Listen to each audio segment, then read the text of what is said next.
In the early 1960s, 3 idealistic young CIA officers arrived in Laos, a sleepy, mountainous country of barely over 2 million people, mostly rice farmers. Their mission? Stop the spread of communism, recruit and train hill tribe warriors to fight a shadow war against the North Vietnamese and the Pathet Lao. The war in Laos was secret. The Russians knew about it, the Chinese knew, the Vietnamese, the Laotians certainly knew. The only people who didn't was the American public and Congress. I took a walk through this beautiful world, felt the cool rain on my shoulder, found something good in this beautiful world. I felt the rain getting colder. Sha la la la la, sha la la la la la, sha la la la la, sha la la la la la.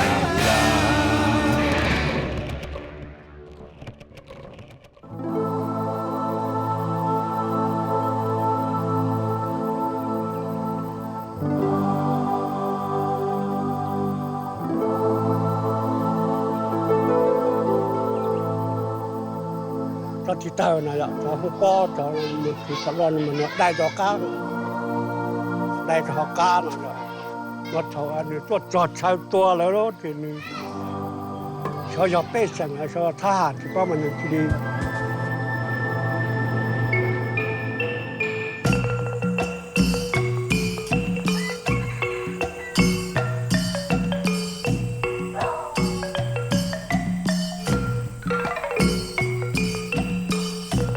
Never actually at war with Laos, at the same time we were fighting in neighboring Vietnam, the United States flew more than 500,000 missions over this tiny Southeast Asian nation, dropping more bombs here than on Germany and Japan in all of World War II combined. This only a part of the largest covert military operation in history, a conflict that became known as the Secret War.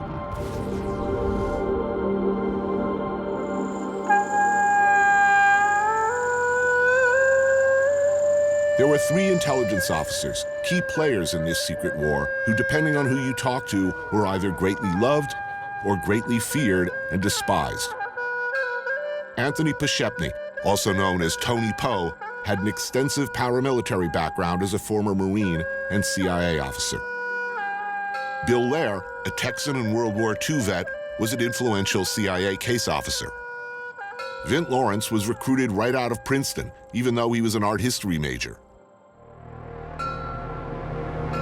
They succeeded at first in impeding the flow of communist North Vietnamese arms and troops on the Ho Chi Minh Trail.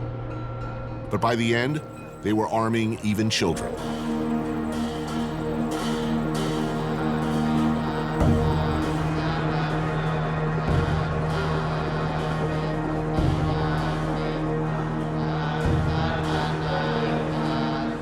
What happened here, presumably in the cause of freedom, of democratic Western values, resonates still. An estimated 30% of the bombs dropped on Laos failed to detonate. These and other UXOs remain in the ground and continue to take lives and limbs.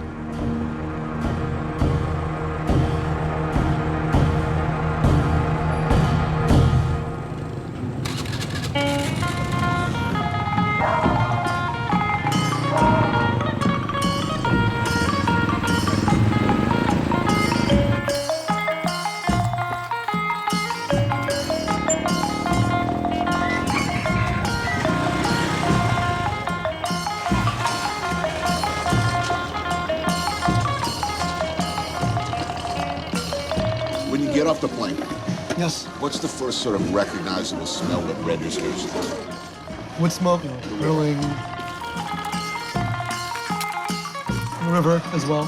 You know, it's just like the Mekong. It's like diesel or whatever the fuel is here, a little bit of that. Yeah. From the first time I heard of Laos, I was hooked and filled with a desire to see the place. Once a storybook kingdom of misty mountains and opium, at one time a protectorate of France, a mysterious landlocked nation bordered by China, Thailand, Cambodia, and as fate would have it, Vietnam.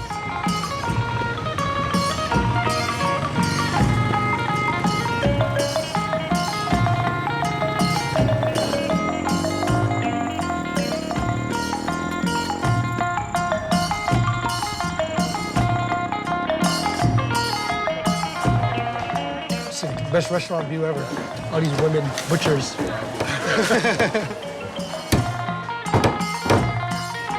Chef James Sihabut earned his Michelin star in San Francisco.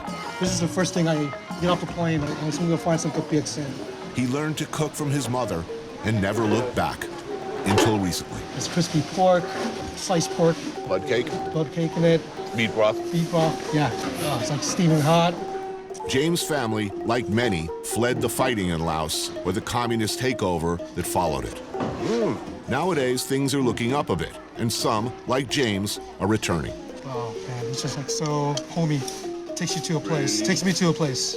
What's it like being back, man? I mean, it's only your second time, but what's it like? Oh, man, it's like home more and more. I totally get it. Like when my mom's like, I want to go back home. That's a common thing. Refugees live in the States for a couple of years. Once their children have no careers and families, they come back. My mom's doing that now, but you know, rice farming again. She said, I want to move back to Bogota and have a more relaxed life. I was like, that's hard work. You know, But she's happy? She's happy, super happy.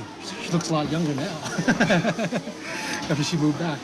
Less stress, I guess. Yeah.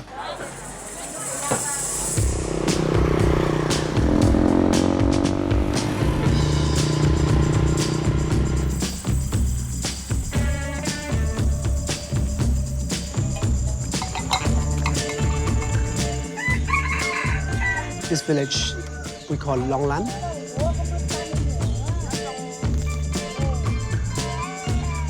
Rice farming? Yes, they're doing rice and also growing some vegetable. Northern Laos, enchantingly beautiful, sparsely populated by remote mountain villages. For centuries home to ethnic minority hill tribes like the Hmong. This is where the CIA recruited, trained, and armed over 100,000 fighters. They start to build this road since 1983. Before that, Yeah. how did you get up and down, walk?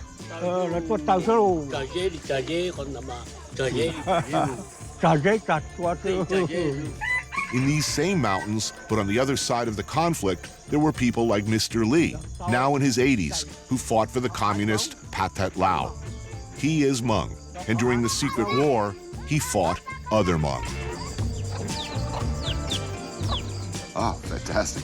Wow.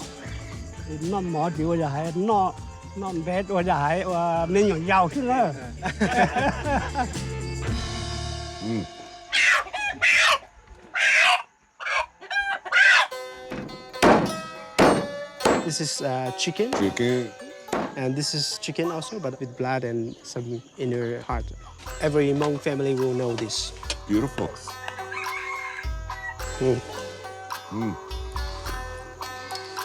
He was here when the French were here, yes? Tức tỏ cá này là lần đầu phát kỳ khía cho các bạn in ca thang. Hay là hai sinh sinh nhà tàn thon đó thìฝรั่ง cho cá thì ปี1963อเมริกาตัวmong tua mong blo tua blo đó lại mua cho nó cho là xí tua xứ thì bây giờ hayว่าcon xí cũng thì tổ chức cũng chỉ có tổ chức thế này. How was he injured? Thành ra do Olicha có họ trồng ó. Họ ấy chỉ trồng vấn đề thì do chỉ trồng bông. Là tôm bông tua trầu vậy à? Là bông đàn lâu đó. Yêu trồng. Cây chừng nhau có vậy à? Cái bông chừng nhau nó là mua chỉ tao nè. In the end, when the last choppers hurriedly left Vietnam, Laos and many Lao who fought with us were left behind too. What had been a kingdom was now a communist regime. Yeah, the bad guys won. A few who'd been most directly associated with the American effort, unwilling to face rehabilitation camps or worse, never surrendered, and are, all these years later, hiding in hills like these. Hmong were killing Hmong bitterly for many years. If the same people who were trying to kill him and who he was trying to kill came back now, how would he feel about that? Thì cứ đi nó cho thảo sinh tua thì có chỉ bao giờ cũng có cũเพราะว่าจะ cháu bây giờ lên từ thì có cáiตัวจักรละว่าคือว่าตี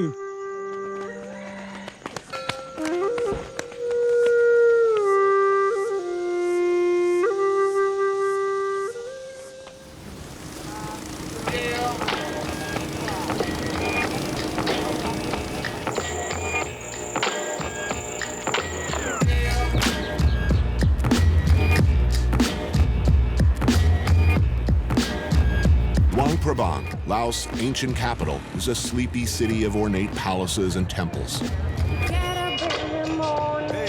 They enthusiastically observe Bun Ak Pansa here, a big party marking the end of Buddhist Lent.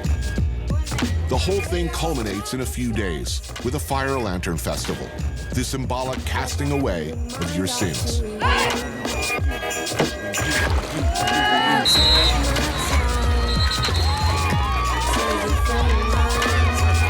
But this morning, the Lao are watching and drinking as others pull at oars and race to the finish line.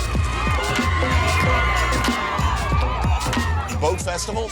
Yeah, boat festival here. But today is a girl racing. Each boat will be women from the same village. Yeah, one boat is one village. For weeks, racing teams have been practicing on the Mekong River, each team sponsored by a local Buddhist monastery.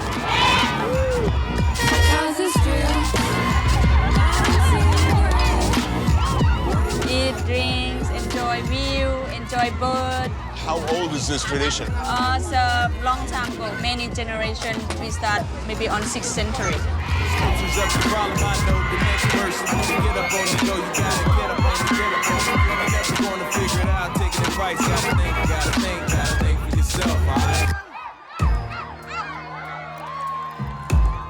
Uh-oh, what are we doing? Hợp chảy. Lao Lao?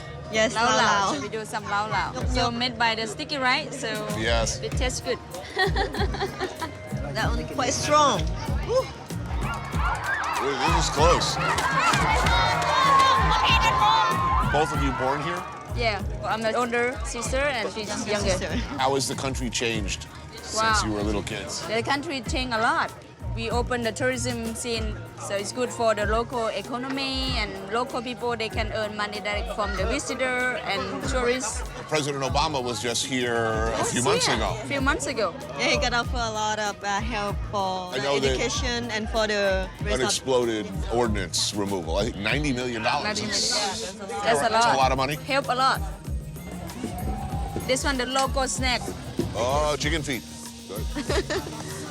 And buffalo tendon, Oh, nice. Good. Yeah, we'll try that. Squid? dry squid. Squid? God, I love this. This is delicious. When we eat and we enjoy food in Laos, we say sep lai. Sep Lai. Sep lai.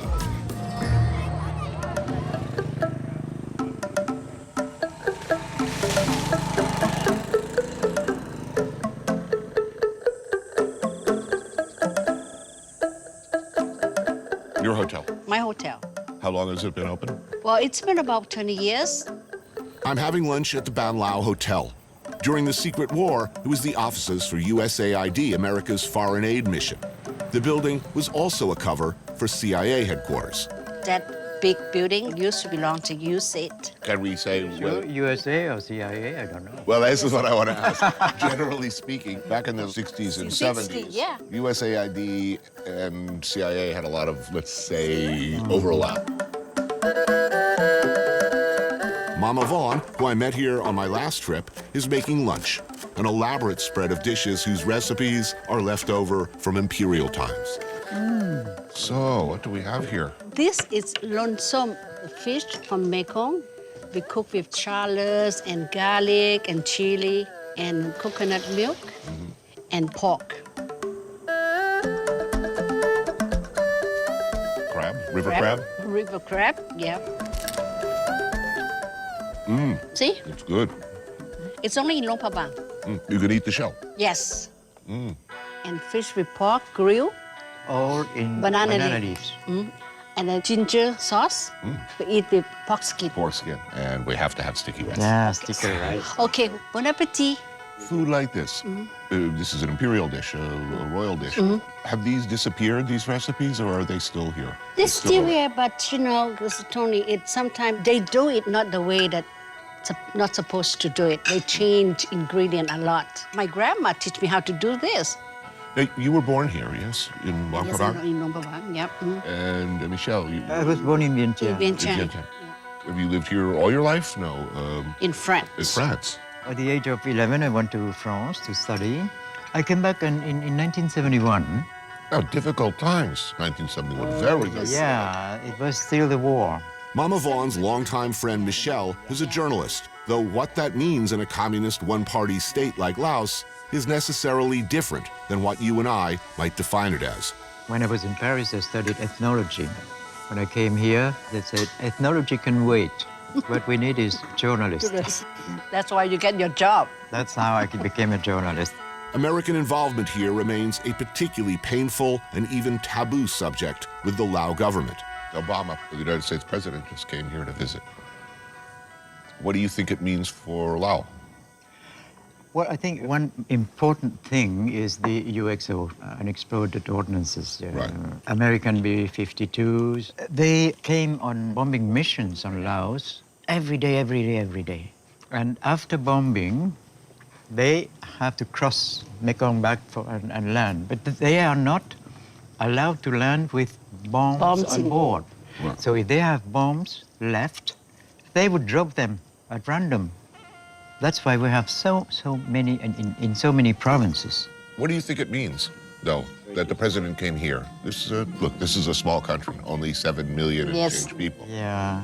Not a lot of mineral resources. No, not really. No oil. If you were a cynical person, I'm not. I mean, why do you think he came? Well, you have China, you have Russia, you have... You think that maybe we think we need a friend in the neighborhood. I think everybody needs friends. And, Nice answer.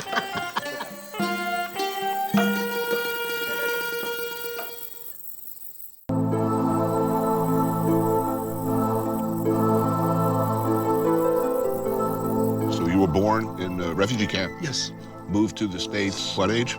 2. I don't really remember much. My dad never once talked about the Secret War. Didn't really explain why we had to come to the States. And, we were just like, we're here, enjoy it.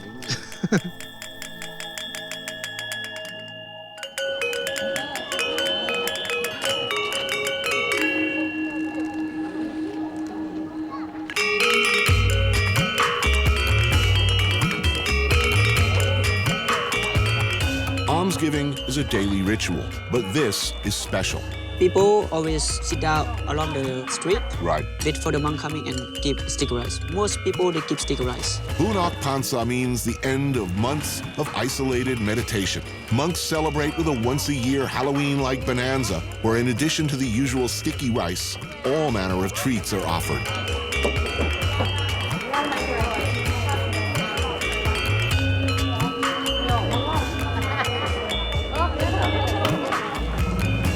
I was a novice, come from my home village to live in the temple in Luang Prabang. I finished a monk. In orange robes, the whole bit. Now, do most young men go to the temple to... To get education, yes, It's the only way you get like public education Yeah. is to become a novice. yes, Yeah, unless So everybody. everybody, yeah. And that's where you learn English. yeah, And you speak French too? no. No. Chef James' friend Mr. C lives with his extended family on the outskirts of Luang Prabang.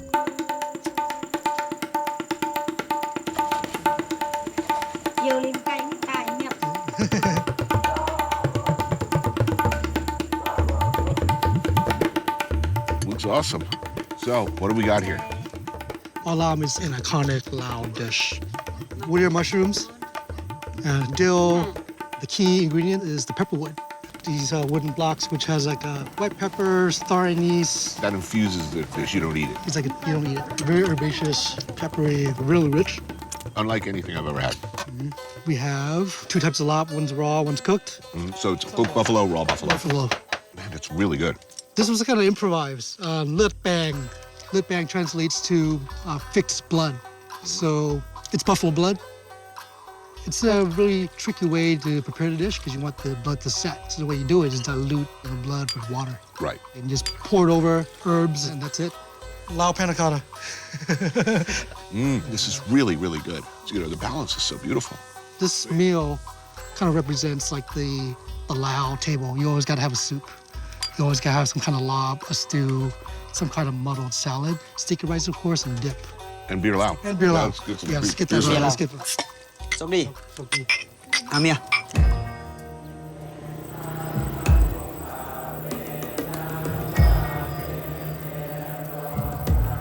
Your parents left Laos in what? 81. 81. And, you know, we migrated to a community of other Laotians. And it was pretty much a community like this. We all shared, we bartered. Scratching out a living. I mean, if you were Laotian and you wanted to make money back then, you were cooking Thai food. Exactly. You know, my mom worked in Thai restaurants. And What does your mom think of your Lao cooking? actually, she's pretty impressed, surprisingly. It's like the first thing she does when she walks to my kitchen is she goes to a waste bin. And she goes, looks in the trash and goes, Why are you throwing this out? yeah, it's, you know, it's just like cilantro stems. So how many years were you in Laos? 3 years. 3 years? Yes. Well, what's the minimum? Minimum 7 days. Wow, that's easy. Easy. I don't have time. Yeah. What's life like at the temple? Sleep on the floor? You sleep in a bed? Normally we sleep on the floor. Later I sleep on bed. 1 meal a day. 1 meal a day? 2. 2. Breakfast Oh, and lunch. Yes. You get a snack from almsgiving. Yes, snack and drink coffee, Ovaltine, in the evening. Coffee and Ovaltine, did you say? Yeah. Ovaltine. Ovaltine. Yeah. This one, You no, got no, it. no. Here's a cup. Here you go. Oh, Ovaltine. For you. Cheers.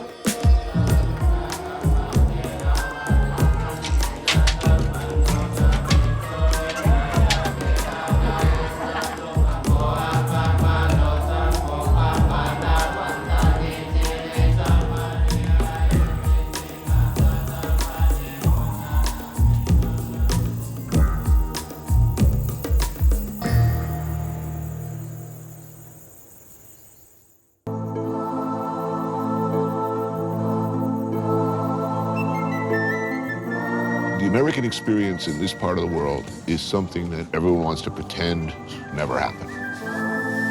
More bombs dropped here than all of World War II. This is the gold medal of Laos. It's, they say, 1 ton per person. And if they continue to clean the country at that reason, more 600 years to clean.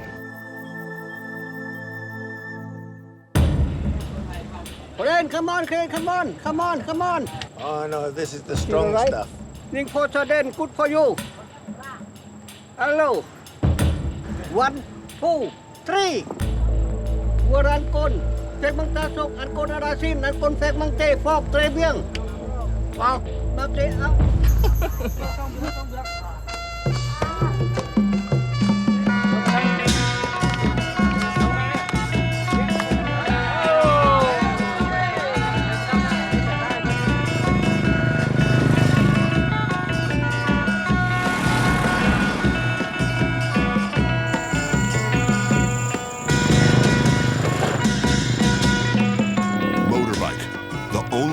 To see this part of the world.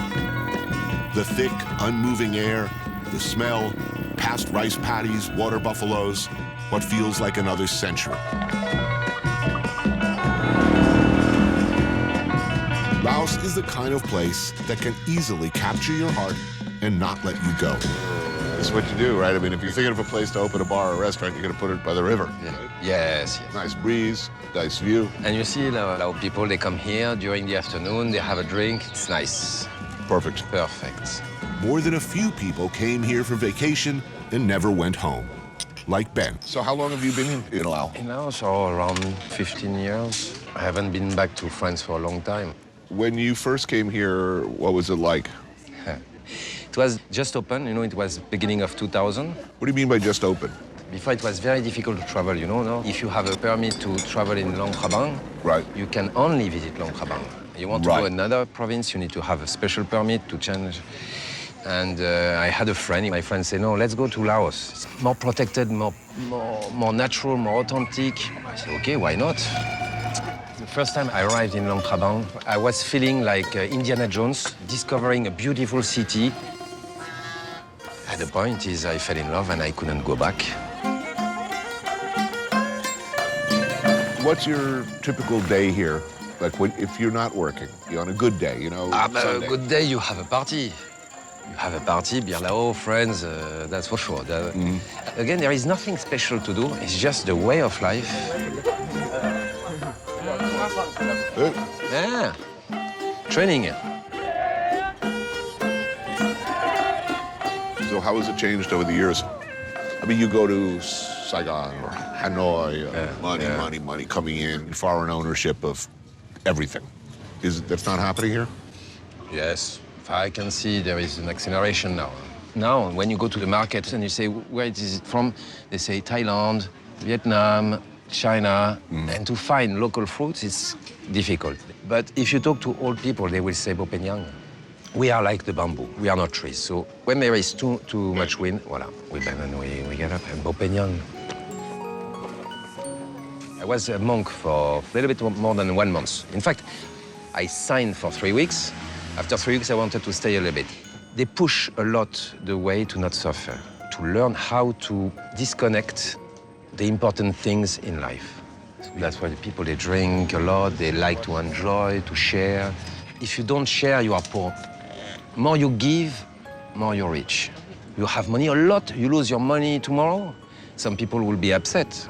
When you go up and going down, it's never a good feeling. Bopenyang.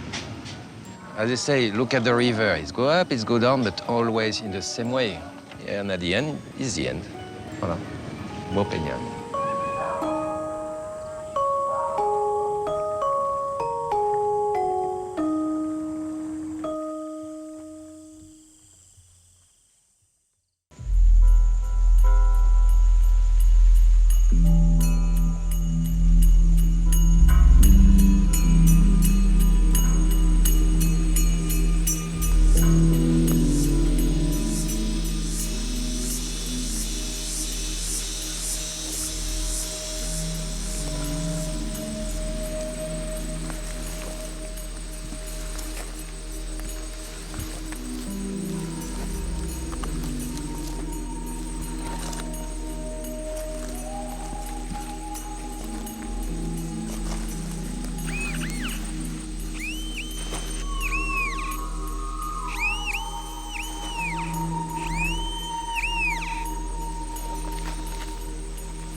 Let us assume the best of the intelligence officers who served here, of the pilots and bombardiers who ran missions over Laos. That they were doing their duty as they saw it, that they believed they were serving the interests of their country. So this is a banana plantation? Yes, banana and lemongrass. That still leaves us with the unarguable fact that generations later, UXOs, or unexploded ordnances, remain a huge problem. What's here, cluster bomb mostly? Bombies? Yes, yes. เพราะว่าเราเฉลี่ยได้เนาะแต่ว่าเนื้อที่ที่ว่า 66,000 นี่นะที่พวกทีมงานสำรวจพวกเราลงสำรวจนี่นะก็ถือว่าเราพบผ่านมานี่ถือว่าเขาเจ้าพบมันก็ถือว่าเป็น30 กว่าแล้ว Organizations like UXO Lao are tasked with cleaning up the mess. You go with a metal detector, dig them out by hand, no machines, detonate them. The technology we use nowadays is the same that 20 years ago. Right. รายงานความปลอดภัยเข้ามาทราบแล้วเปลี่ยน งานที่นี่มีความปลอดภัยดีเปลี่ยนจุดสองก็มีความปลอดภัยดีเปลี่ยนด้านนี้แล้วให้ไปต้องที่กำบังเพราะในขณะนี้ทีมงานเก็บกู้ร่มเห่าจะได้มีการทำลายระเบิดอยู่ที่นี้ 3 2 1 ยิง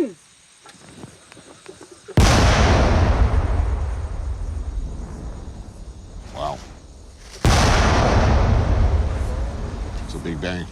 Imagine how the children pick it up. Yeah. Laos is the most heavily bombed country per capita in the history of the world. Yep. 80 million is the number of cluster bombs that did not detonate. Since the war in Vietnam ended and we left our secret war here behind, 20,000 people, many of whom were not even alive during the conflicts, have been killed or maimed. Now, most of the people who are blown up, who are they? Mostly farmers. Nowadays, the pictures a little bit changed to the children right now, because the children is look like tennis ball. It's good for playing, for the children to pick up as a toy.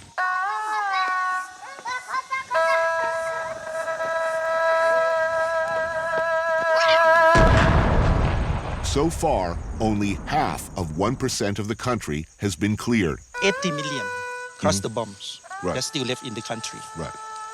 20 years, what we did is 1.4 million. In Just 20, only- in 20 years. 20 years. So that's a lot left. That's a lot. And many people asking me how many years ago. I have no answers.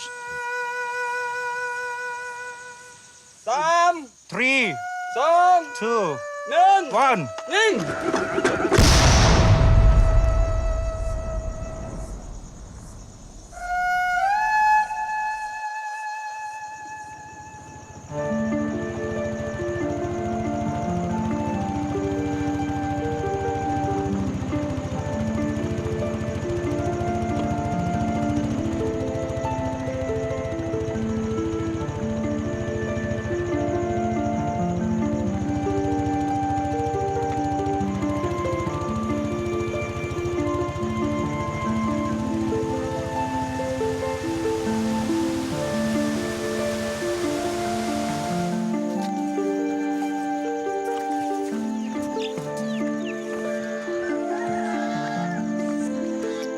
Thằng đó tàu cá chỗ trâu ta là có một tàu bỏ nó từ trong mó là do tua nhón và mà là khởi cho nèo và một số cả và nhà lúc học và mấy chục con á tàu điện như vậy để vùng khởi lò lỡ để mất tiền tàu điện của tua o tùn tới rồi theo mỗi ít tu mà lê tu thi pe mà lê ilu lộc của lu của lê của từ là trâu lên trâu là một khởi tới lúc bầm bì nè trong lúc là chỉ trả lầu thì tôi hài họ trả lầu thì tôi hài thì cho trong lúc mà từ tua này giờ là hài lúc khám mô này là tên là chỉ trâu gió thôi nè chỉ tao để làm trong chỉ phụ nữ tuổi thông mỏ là chúng nó này cũng trong cái tay tuổi chỉ tuổi trong cái chỉ tuổi kia ta sinh ra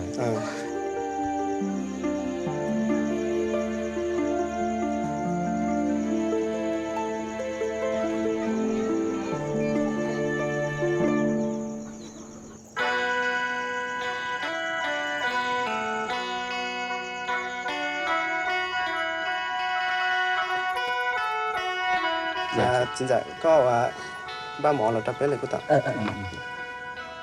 So this is bamboo soup. This bamboo is very fresh because they just get it from the forest up here. Normally the bamboo is a little bit bitter, but he has to boil it a long time, and then he'll take off the water. Would change the water. Yeah, change the water and cook it again with chicken or duck. Right, for flavor. Yes.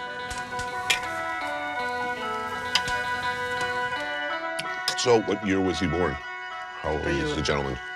Cóอยู่ช่วงตัวเนี่ย của dùng chết cho bọn tôi 1960. So born at the beginning of the war here. Yeah. Thằng đó có thầu có chuyện nhà mình giàu có bỏ là bỏ không bỏ.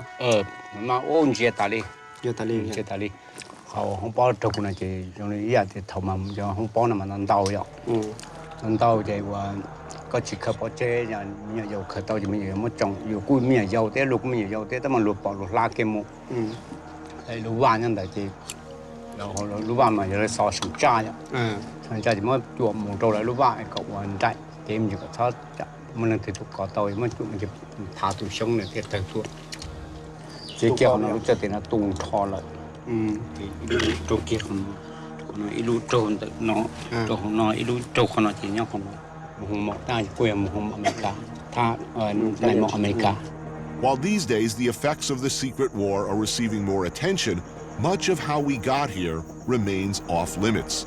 The CIA and their relationship with the Hmong, in part because there are, to this day, insurgents deep in the jungle, is a sensitive subject with the Lao government. Where did the American doctors come from? Cử không món này nhỏ thì tuôn nào. Nó một xe ế số là chứ. Họ từ chỉ trong biển như cái liền. Nó một xe ế số. So actually, it's. I think this is not a question. I think. Okay. In a communist one-party state like Laos, it can be dangerous to talk politics. You tell me whether we can talk about this or not, whether it's a comfortable subject or not. But here on one hand, we have Americans dropping bombs that blow this, at the time, child up. Yeah. And then there are American doctors who put him back together. Given that, is he angry? Có sai thì giờ ý thì you thằng đó một trò vậy, vì cái là tôi tuổi là tôi trò bồng tới trò you vai you chế nó vậy. Nó một lúc họ nó mà chỉ muốn bàn hạ chỉ mà tăng mà chỉ cố rong xe để tôi bảo bị sặc để chẳng hạn chẳng muốn này mỏ để tôi phải chạm nên bị sặc từ trồng mỏ trồng cho là chỉ kho hủ trồng không bao giờ để chỉ tua là cũng cho là kho tàu. I mean, all of the bombing, all of the suffering, all of the death, what did he think it was all for?แต่มาหมู่ปากกาดอกเขาเนาะมันอยู่กูchỉ bao giờ thì nó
I went looking for the dream of Africa. I woke up in Tanzania.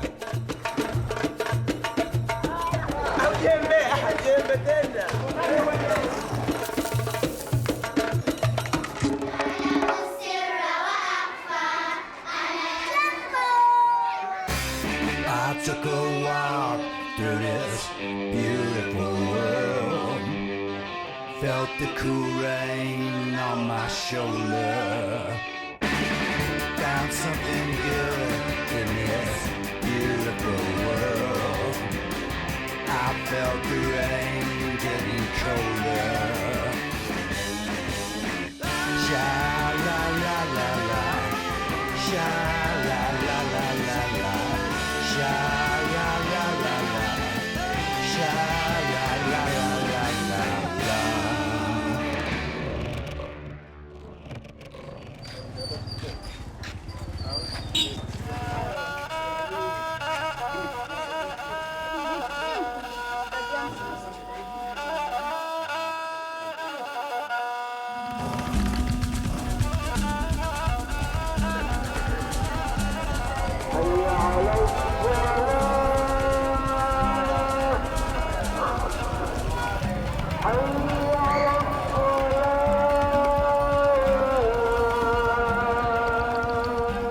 The narrow streets and neatly dressed school children of Zanzibar's Stone Town make it feel like a very different Africa than I've ever known.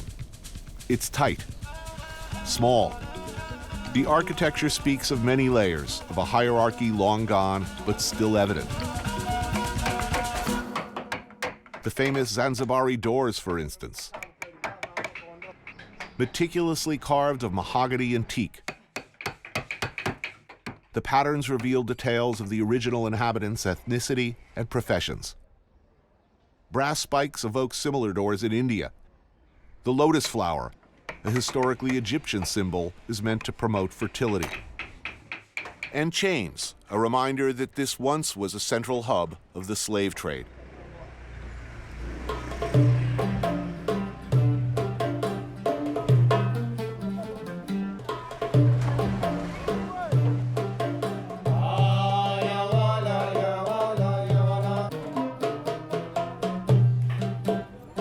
What Zanzibar is today is definitely and overwhelmingly Muslim, 99% of the population. And you see its strong influence everywhere you look. The children in hijab coming from the madrasa. The streets are neat, and private homes, even of the very poor, are maintained with great pride.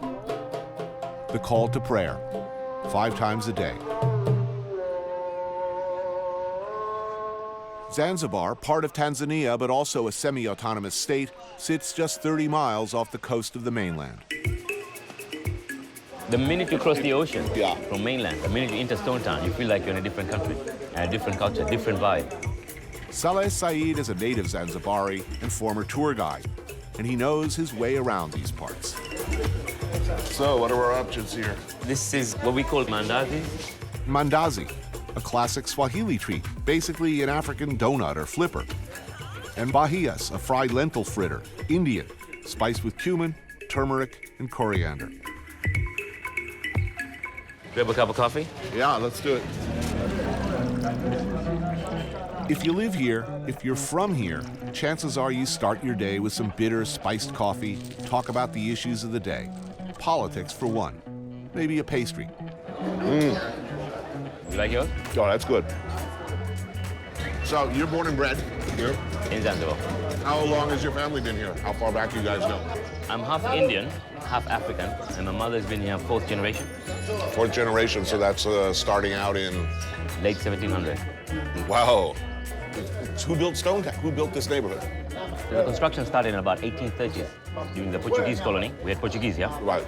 Omanis stayed from 1846. They left in 1964, but they lost a lot of power in 1896.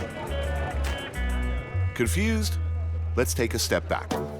The Persians were the first major power to set up here back around 975 AD, expanding their empire onto the strategically positioned island. Then the Portuguese used Zanzibar as a hub for their slave trade and spices. Then the Omanis did the same, ultimately with the British, who ruled through them. 1964, revolution. As with most revolutions, the days following were violent, chaotic, and ugly. After overthrowing the mostly Arab government, reprisals. It wasn't independence, it was revolution, where more than 3,000 Arabs were slaughtered, and a lot of Indians were slaughtered and removed out of this country. But your family stayed? My family stayed. Why?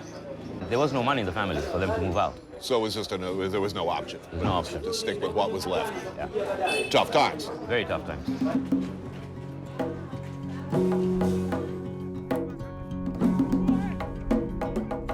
And about 2 hours from Stone Town, this is Jambiani, a tiny fishing village. Here, the first revolutionaries would meet and plan for an independent Zanzibar. Zanzibar's first post-revolution president, Abeid Amani Karume, served until his assassination in 1972. This, too, is Abeid Karume, grandson of the country's first president. Well, what was the situation back, the political situation back then? Well, it wasn't good.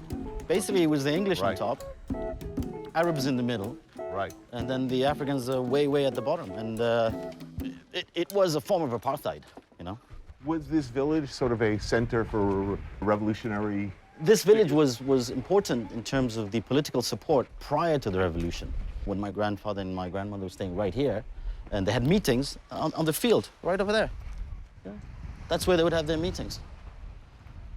To raise support for the African and Shirazi people, their identity. Its objective was to give equal rights to all people of Zanzibar. Of course, revolutions aren't the best thing sometimes when it comes to peaceful transition. Well, this is the house of Bwana Hassani and Bimwaka. They're preparing a wonderful lunch for us. Odi, Bimwaka, kuna mgeni wako hapa. Mzee Hassani yupo? This is Bimwaka. She used to take care of my my grandmother many years ago.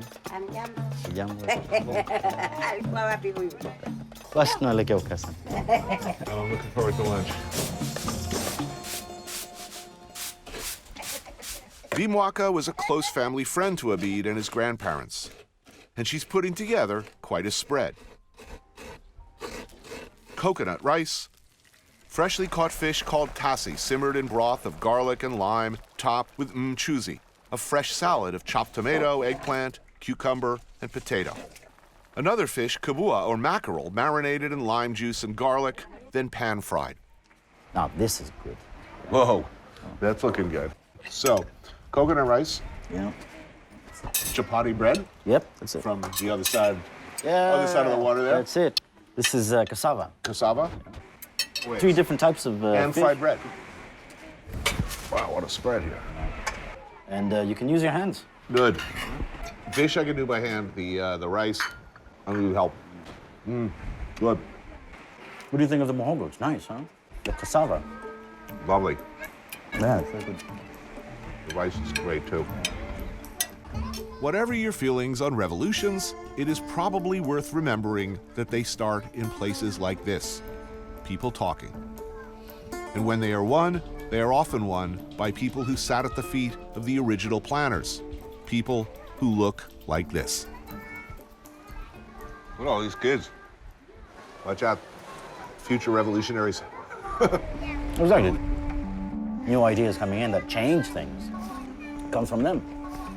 Think about it. I mean, the challenges we face as a small island country. I mean, doesn't the whole world face a similar challenge? Yeah. How to preserve all these things, how to find balance. For me, I see Africa as a whole. I see a very interesting time. Hopeful? I'm very hopeful, actually. Optimistic? I am optimistic. I think the Zanzibar people are great people. And if given the opportunities, I think they can put a lot on the table, not only for themselves, but also for the culture of East Africa and possibly even the world. I think they're great people. Why not? Sky's the limit, right?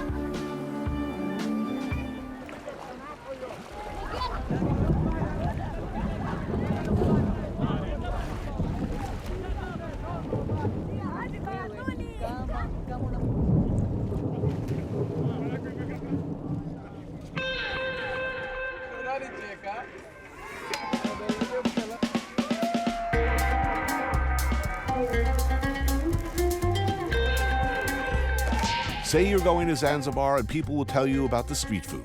It's pretty impressive. In Stone Town's Fordani Gardens, every night, vendors set up an insane variety of every iteration of seafood snack.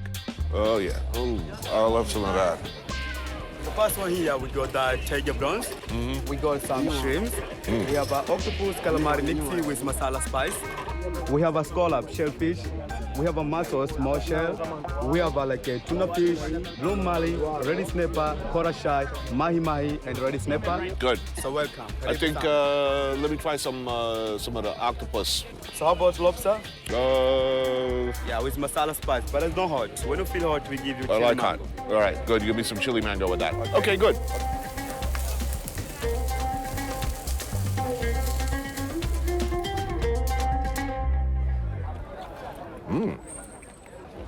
Octopus, chewy but tasty. Lobster's working for me. Too spicy for you, man. Now, believe me, only one of us is gonna be shitting like a mink tonight. And it's not gonna be you.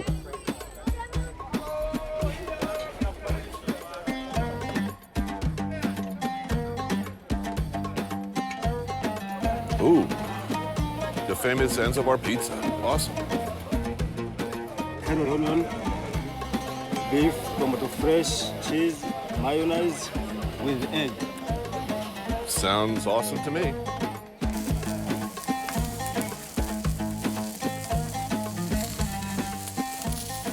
Looking good.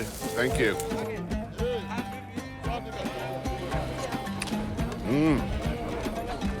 Weird and wonderful and damn. These stands are extremely popular with locals and visitors alike, so of course the government raised the rents. One guy, Juma, decided to pick up and move his place a bit out of town. His customers came with him. It's Juma. Hey, Juma, how are you? Juma.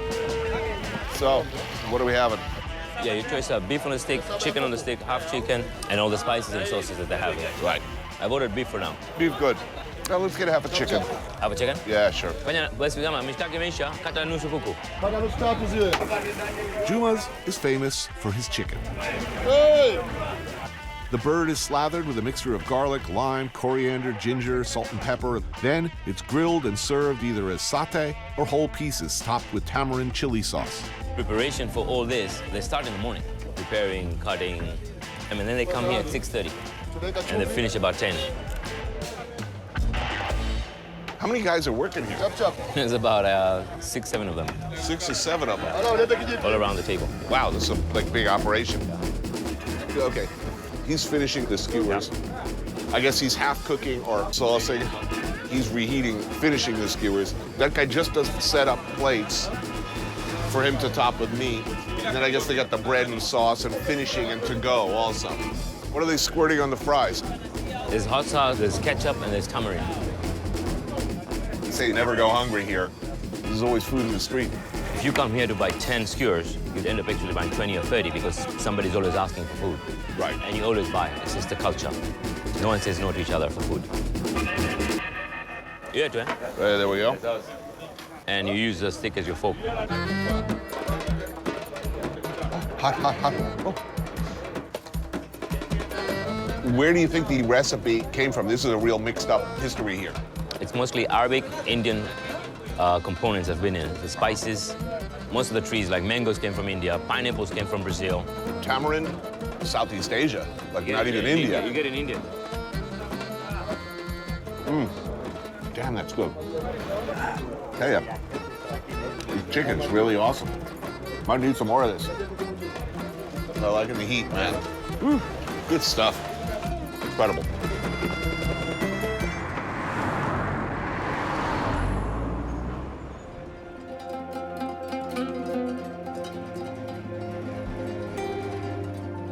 The 250-mile flight from Zanzibar across the water to the town of Arusha takes just an hour and a half. But culturally, you might as well be flying from Texas to the Philippines.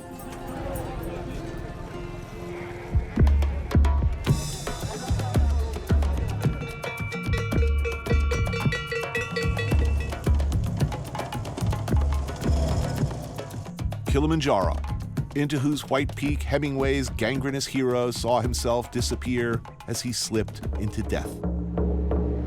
From there, we head into the Serengeti.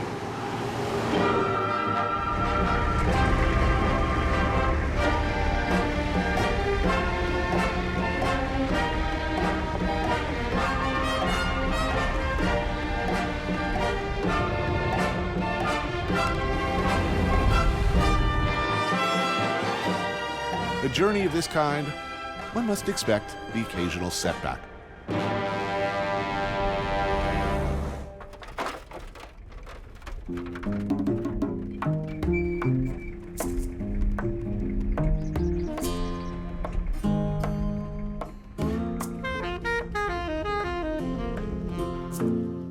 We reach the eastern edge of the Serengeti, where it's a steep climb to the rim of the magnificent Ngorongoro crater. Once a massive volcano that somewhere around 2.5 million years ago collapsed in on itself, creating this caldera, a true lost world. Inside the crater, an entire ecosystem within an ecosystem. Wildlife pretty much stay put. Coming to drink? Well, right below my place. It's nice. Very, very nice if you find yourself here. A hot bubble bath awaits after a long day in the bush. Perhaps a dry sherry from a cut glass decanter.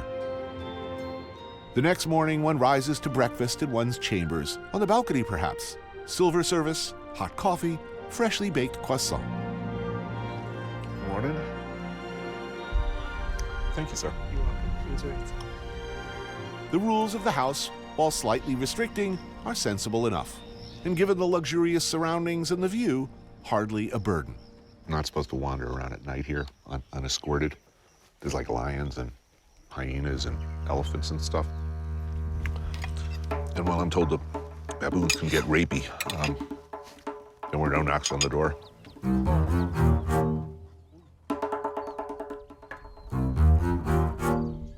You know, I know what you're thinking already. You're not gonna do what I think you're gonna do, are you? You're not gonna go out there and like, shoot some beautiful animal in the brain. No. Answer, no. What kind of sick wants to shoot an elephant? Even the toilet has a nice view. This is pretty much what you see as you're sitting on the snakes. Idyllic natural setting and good plumbing. It's pretty much paradise.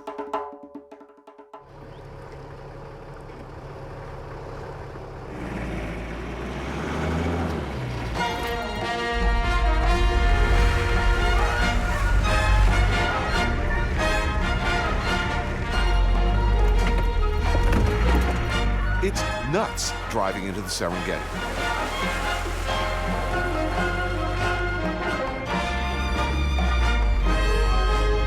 After a short while, you actually get used to the Jungle Book scene playing out in front of your car.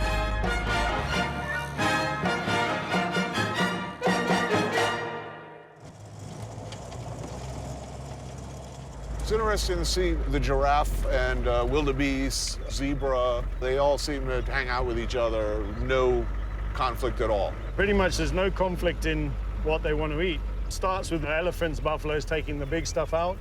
Zebras follow down, and then the wildebeest are the really close crop. My guide is Colin McConnell, a fourth-generation African born in Kenya, who lives in Tanzania and knows this area like I know the deli counter at Barney Greengrass. So this is the edge of the woodland here. Just about every tree you see here that's lying on its side hasn't fallen over out of choice. It's been pushed over by elephants.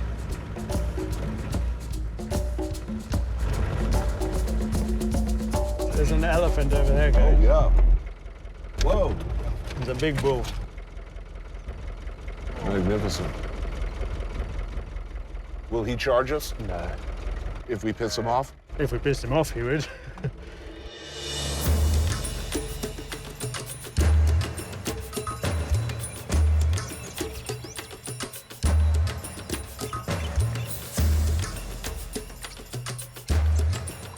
sleep so soundly, these zebra, you can creep right up, suddenly jump up.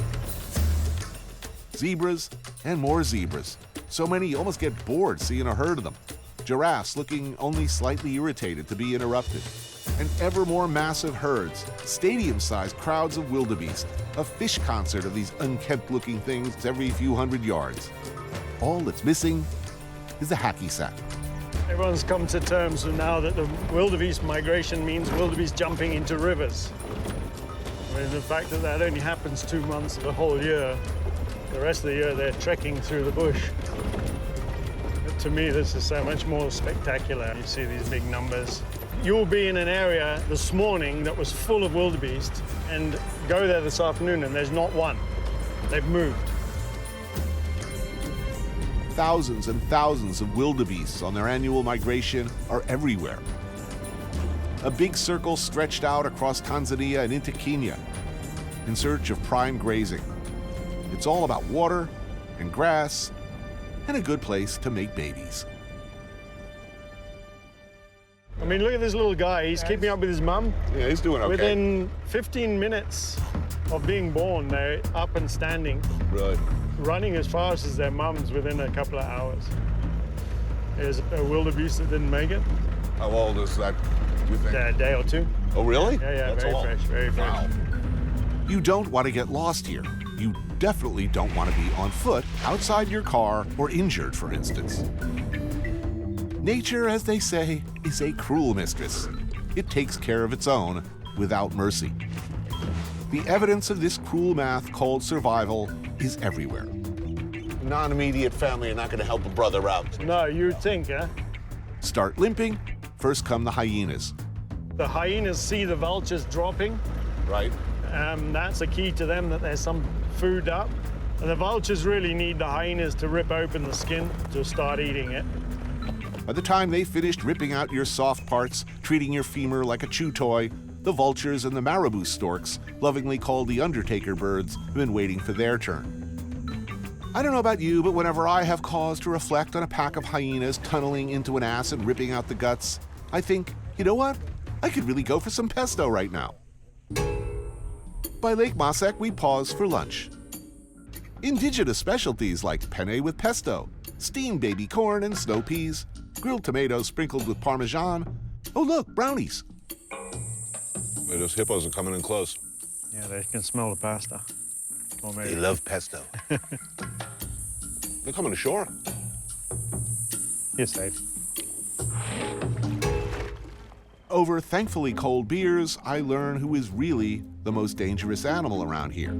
Yeah, that's right, Mr. Lovable Funny Hippo, always in a tutu in the cartoons. A vicious, unpredictable, and apparently incredibly fast-moving killer.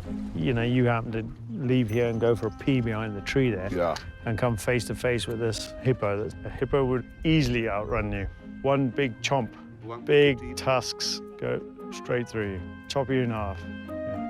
Just get between them and their mud hole and they'll be all over you like Justin Bieber's bodyguards. It can get ugly. What do hippo penises look like? I have no idea. A hippo never emerges from the water with like a No. a hippo hard on. Not that I've seen. Really? No, they're underwater. I don't go snorkeling. I find that comforting to know.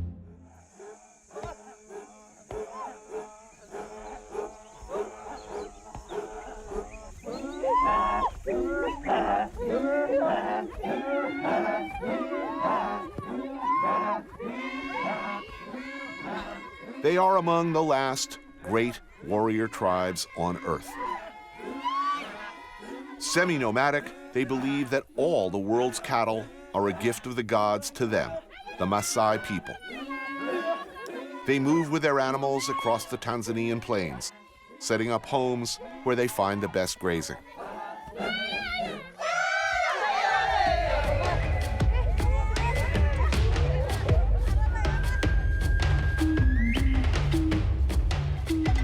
Their cattle are everything.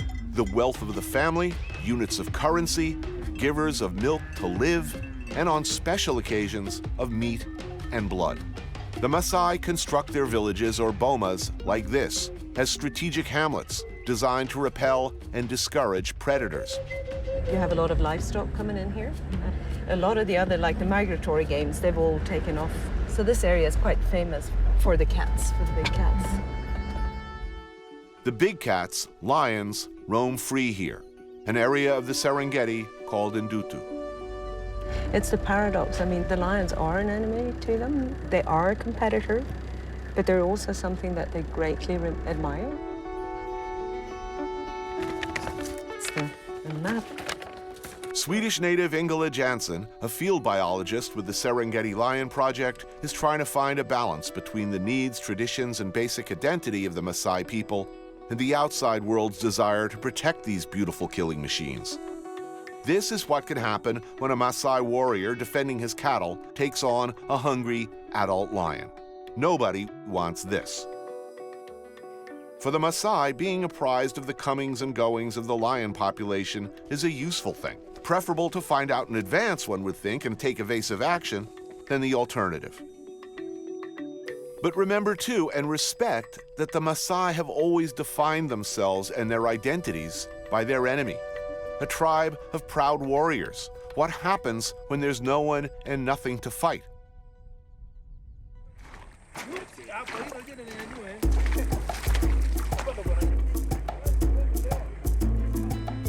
Ingela has brought several Maasai onto her team to show them up close the lions they share this land with. So often on my days out when I'm working with the Maasai, you don't eat at all. You get a cup of tea in the morning, and then if you're lucky in the rainy season, you'll get either fresh milk or this. This is amasi, by the way, a lumpy, yogurt-like drink central to the Maasai diet. Cheers. Cheers.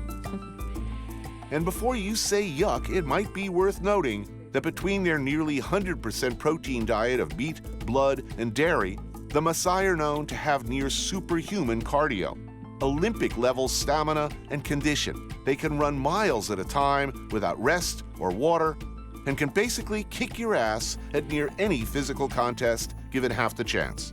So help yourself to some sour, lumpy goodness. Not bad. A little honey, some raisins in there. Good to go.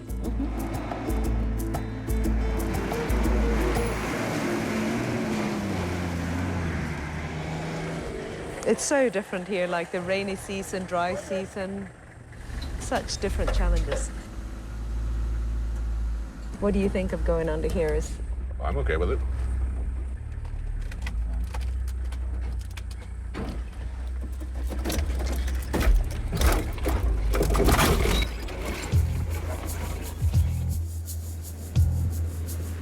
Currently, Ingela has been tracking two lions in particular, Ramos and Puyol.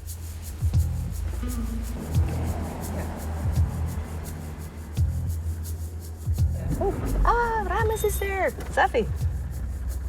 You see him? I see, yes, I do. Yeah. There they are, I see them. Wow. Two of them. Yeah. You like them, don't you? Oh, they're magnificent.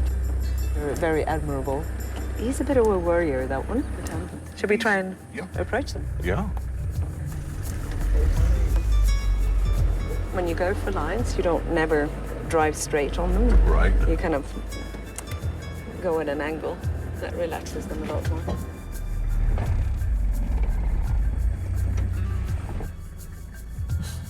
It's funny how they pretend they don't see you. They're so completely aware.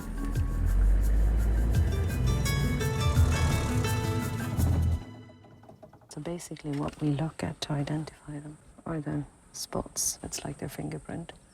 Puncture wound in his face, that means he's fighting with females.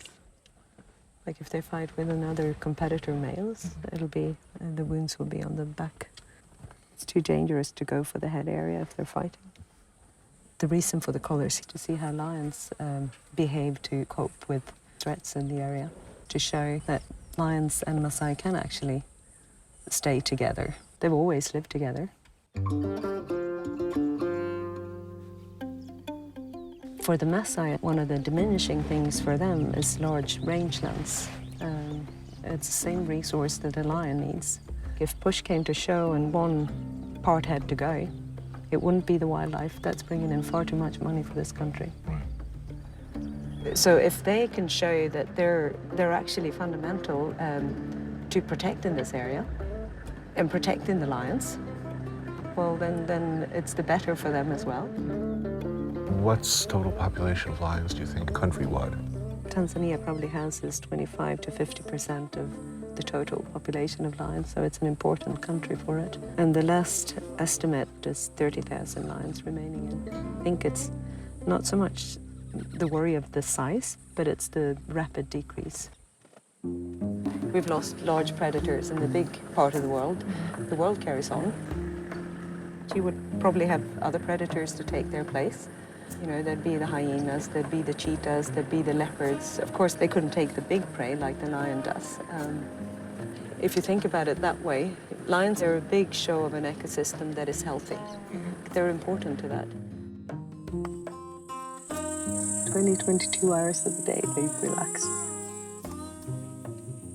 Just let me know when you've seen enough of sleeping cats. And they are beautiful.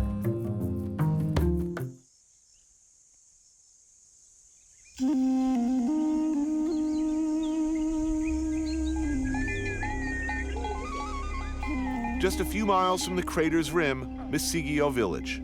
About 400 Maasai live here. Oledorup is the chief. He has 4 wives, 12 children, a handful of whom are old enough to be out looking after the herds. Where are you from, Tony? I was born in New Jersey and live in New York. Oh. You have a son in New Jersey, yeah? Yes, yes. He studied in one of the college known as the Montclair State. Oh, sure. I know Montclair very well. Oh, yeah? Near where I grew up. Oh, yes.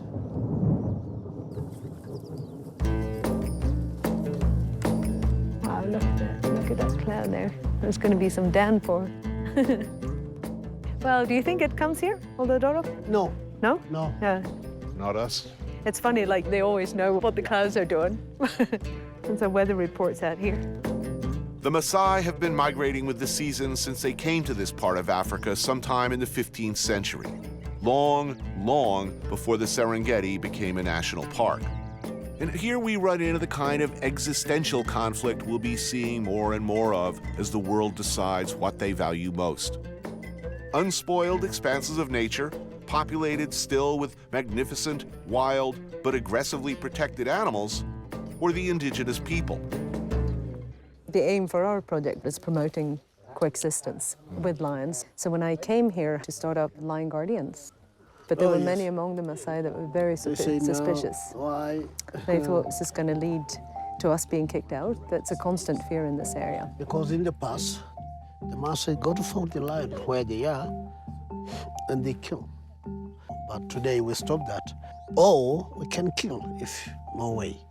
If you have no alternative. Yeah. That's why we have a spear. We are not hunters people, but we carry the spear all the time for protection only. The Maasai, they trust that we're not here to kick them out, that we're here to work with them. And we're foreseeing that we're going to be able to start the Lion Guardian project, which basically you hire Maasai to protect the lions rather than kill them.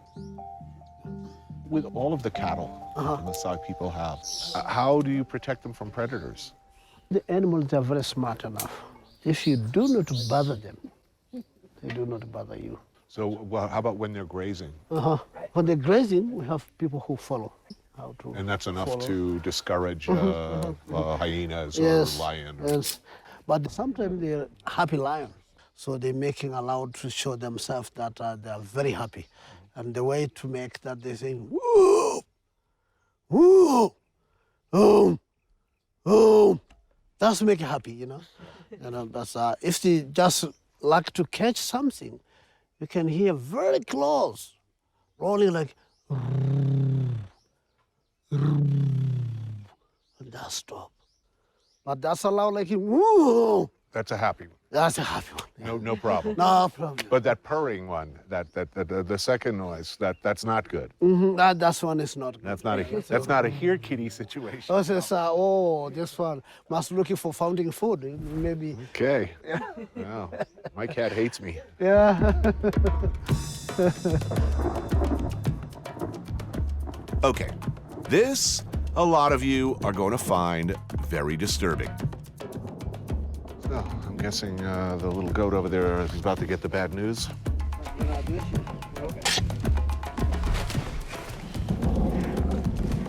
Come now. You can touch like this. I try and be a good guest. I eat what my hosts put in front of me. I try to take responsibility if something dies for my dinner. Stand here? No, here. All this in the hold. So when the chief asks if I care to do the honors and tells me how it has to be done, I'm not happy. In fact, as I close off its air passages, I'm struggling to not throw up on myself.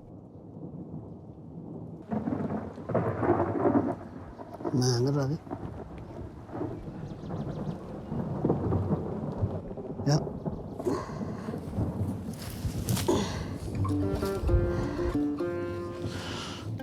Tony, do you know how to skin it? Can I show you? Enough. Maybe I can show you and then I can go ahead, okay? The Maasai traditionally kill their goats by suffocation. For very good reason, it turns out. To keep the blood, which is a vital component for the Maasai diet, intact and abundant in the chest cavity. They continue now to take the skin out so you can cut here. Just right through? Yeah. Oh, good. Here now, you cut like this. Good. Then, continue like this. More. Yep. A little more. Good. Yeah, everything's intact. Beautiful. This is blood, so all the blood So it filled up the cavity and started to get coagulated. Yes. I get it now. And it's easier now to take the blood out. Right. You see? Wow. Yeah. That's really, I've never seen that. That's super cool. Yes. Someone like to drink fresh? Sure.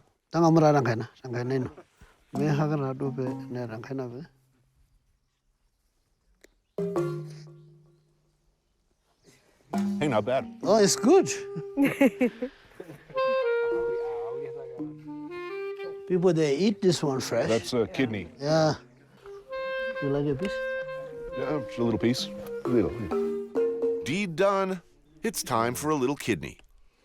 Enjoy the spoils, then party. Sweet. Actually, that's good. I like them better like this than cooked.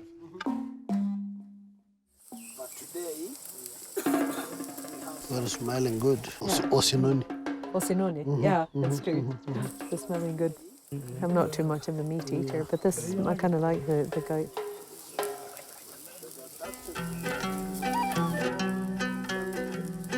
Even on the Serengeti, it ain't a barbecue if there ain't some kind of beer.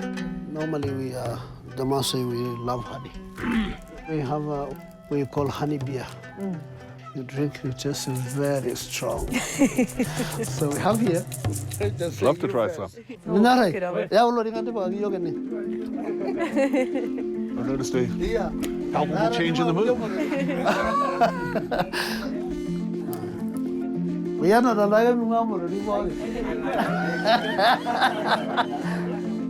Yeah. Say kwanza. Welcome. Asante. Endorado. Not bad. Tasty. Oh, it's refreshing as well. It's like a palm wine or even like kind of pulque-like taste also. You can definitely taste the honey. Yeah. The sweetness of it.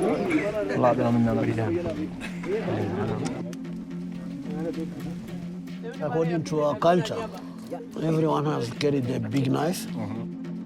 Everybody's ready. Yeah. Many aspects of their lifestyle and traditions remain unchanged. Awesome. Perfect. This does not mean that Maasai don't have cell phones, by the way. Everybody does.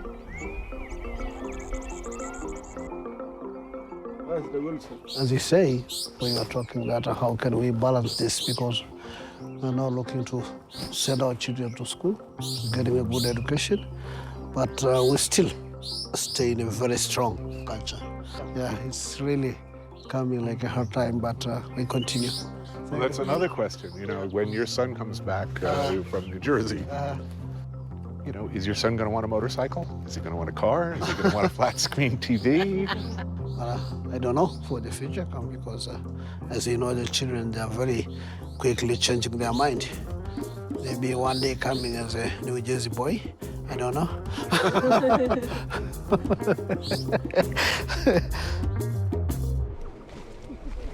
It's beautiful, this country, this part of Africa. Geographically huge, but not really, as the world and what we need to live in it shrinks every day. Who gets to live here? Who or what do we want to see? Is, for better or worse, going to determine that. Nearly $1.5 billion is spent here every year by people who come wanting to look mostly at beautiful animals. That is an amount that is hard to argue with and impossible to outrun.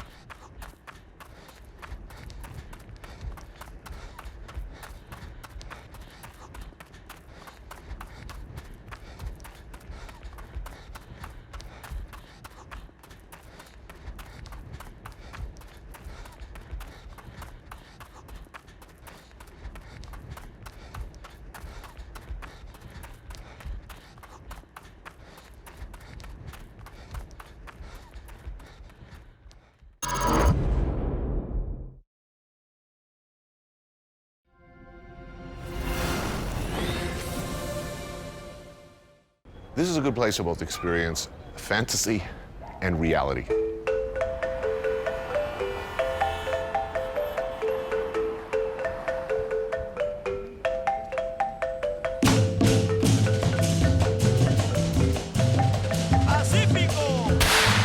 Beer, explosives, and food? Can't beat that.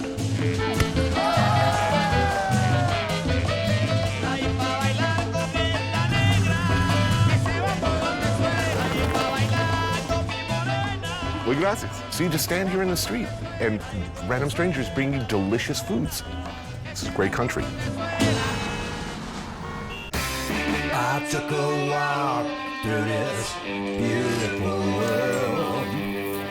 Felt the cool rain on my shoulder. Found something good in this beautiful world. I felt the rain getting colder. Sha la la la la, sha la la la la la, sha la la la la, sha la la la la la.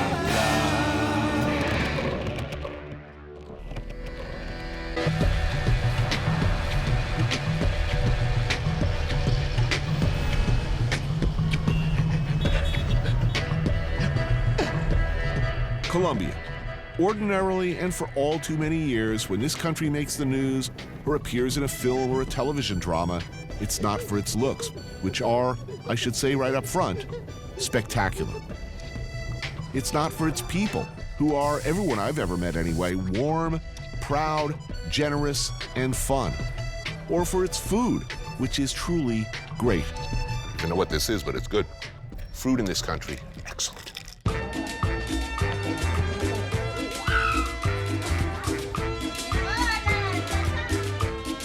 I'm no stranger to this place. Generally speaking, it's a particularly vibrant mix of Spanish, European, Afro-Caribbean, and indigenous people. These are deep waters, my friends, that no news story or episode of Miami Vice has ever come close to navigating. It is and always has been a fiercely, fiercely proud country, and its people yearn to see international coverage of something other than cocaine and violence. But that isn't a legacy that's easy to ignore. Its decades of civil unrest have left vast swaths of Colombia relatively unknown, even to its own citizens. To reach a place previously considered a no-go area, I'll fly out of an airport in Villavicencio, 45 miles southeast of the capital city of Bogota. On first inspection, this is an airplane boneyard, where unwanted props from romancing the stone corrode artfully. But in reality, this sleepy hangar is an important gateway to the more impenetrable parts of the country.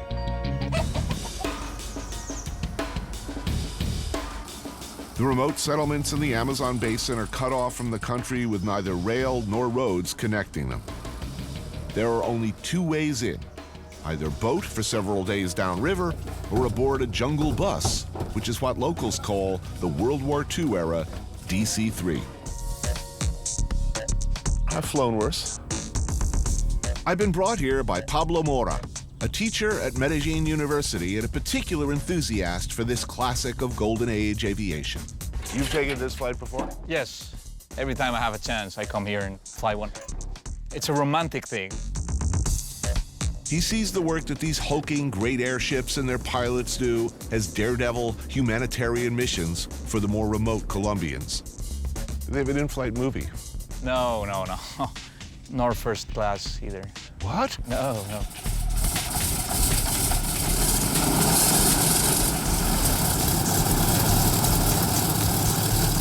The planes travel with their own mechanic to cobble together anything that might go wrong, and stuff can go wrong. The risk is that we'll be able to land but not take off again. So this guy is our return ticket out of the jungle.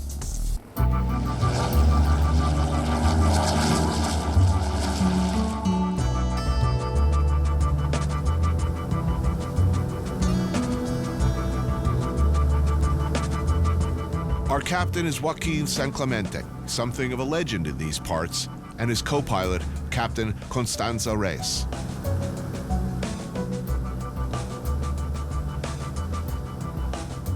It's mystical, you know, and they develop this sensibility with the plane. There's no intel inside here. There's no software. They have GPS, but that's about it. It's beautiful, you know, they have to sense everything. They know when the sound of the plane is not right. It's just man and machine.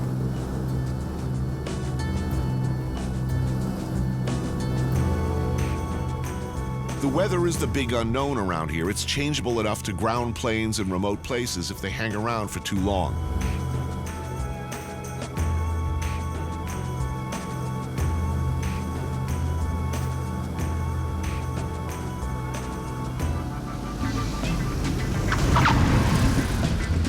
We have to make one stop on the way to pick up more cargo. Vital cargo, by the way.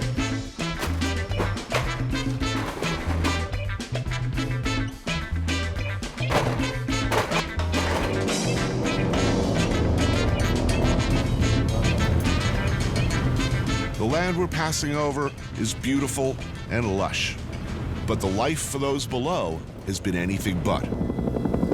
Colombia seems to be trapped in a vicious circle. FARC has used the territory as a haven for kidnapping and drug. Until recently, most of the news coming out of this part of Colombia was not good.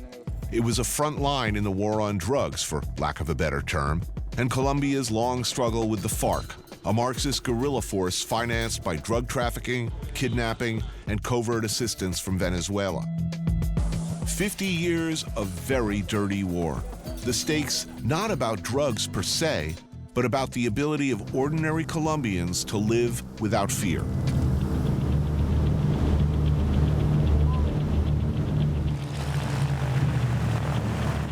We land in the jungle outpost of Miraflores in the southern province of Guajira in the Amazonian Forest Reserve. The heavy presence of army and special police is a result of its strategic location and recent history as a one-time center of coca production. Farmers here would grow the stuff and make leaves into paste. Traffickers would come and buy it. The FARC had this area under its sphere of influence for years. 9 years ago, the government moved to expel the FARC, the traffickers, and any paramilitaries, with apparently much success. Overnight, however, its population shrank by 85%, and what remains struggles to survive.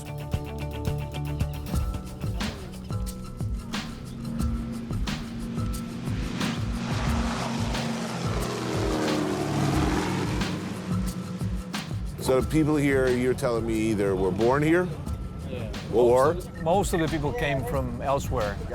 At the beginning, in the 1950s and 60s, they were escaping from the violence, from the political violence between the two parties in Colombia. So if you were having problems in the city or in wherever you were from, you came out here? Yeah. So what did you do for a living out here? Cattle and doing some agriculture. And after that, the drug trade began and everything with the coca plantations. And this climate's good for it? Yeah, it's very good. And since 1999, there was no police or army force here, so it was just occupied by the FARC. And then by the paramilitaries who tried to... Yeah. So that's when the real violence began. So really, the problems in this country pre-existed the drug trade. What we say here is that the drug trade just made everything worse. There's no judge here, there's few institutions here. Right. Basically, you know that the state is here just because the army is here. So I think here we're gonna make the major. Oh, yeah. Anthony, this is the major. Julio Cesar Gonzalez is the current mayor of Miraflores, which has seen much better and much worse days. So how many people live in this town? Around 1,500, 2,000 in the municipality. The FARC were in Miraflores for 20 years, and they were the central authority here.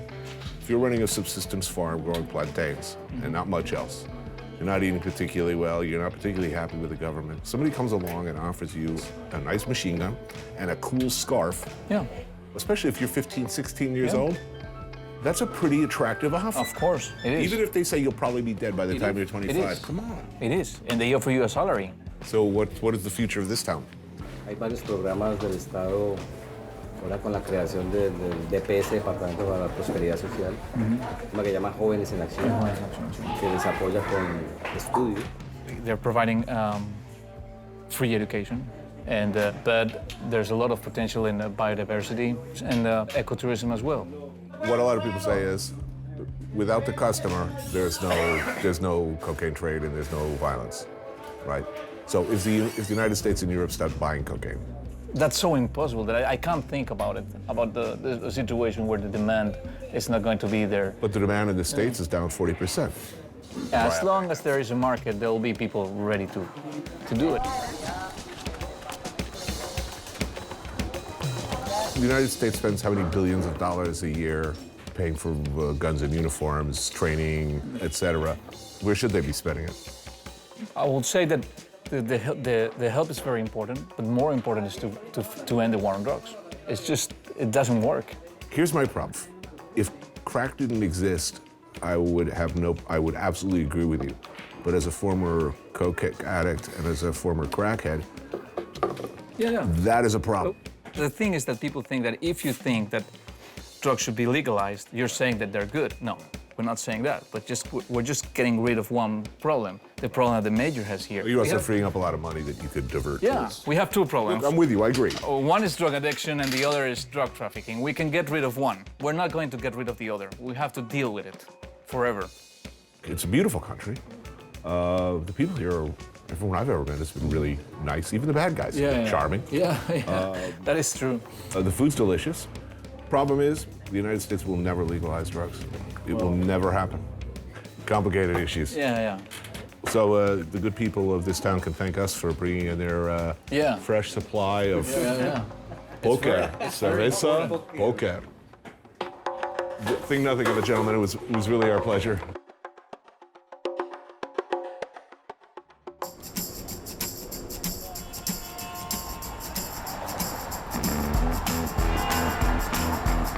Bogota, the country's capital, and an almost 2-mile-high city with new, lofty food ambitions, where previously a restaurant scene didn't really exist. Now, young restaurateurs such as musician-turned-chef Tomas Rueda are beginning to make a name for themselves in Colombia.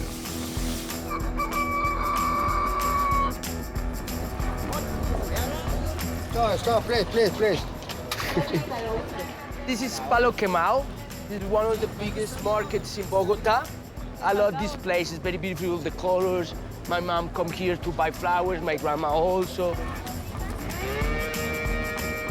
Did I mention that this city is over 8,000 feet up? Hence the altitude sickness I'm feeling.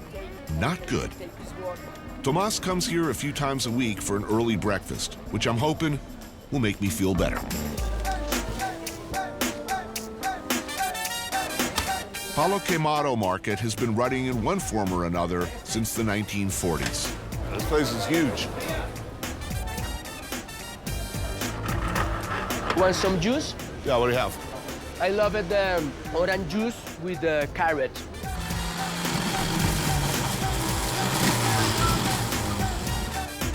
It's probably the healthiest thing I've had in a while. Good for the high altitude. No? You Yeah. feel better? I'm feeling better every hour. Yeah? First hour is killing me. But you have a better face. I didn't think I was going to make it out of the airport. Most of the mornings, early in the morning, 5 or 6 in the morning, I climb the mountain. Why? Fresh air. Okay. You have to come with me. Hell no. Ain't happening.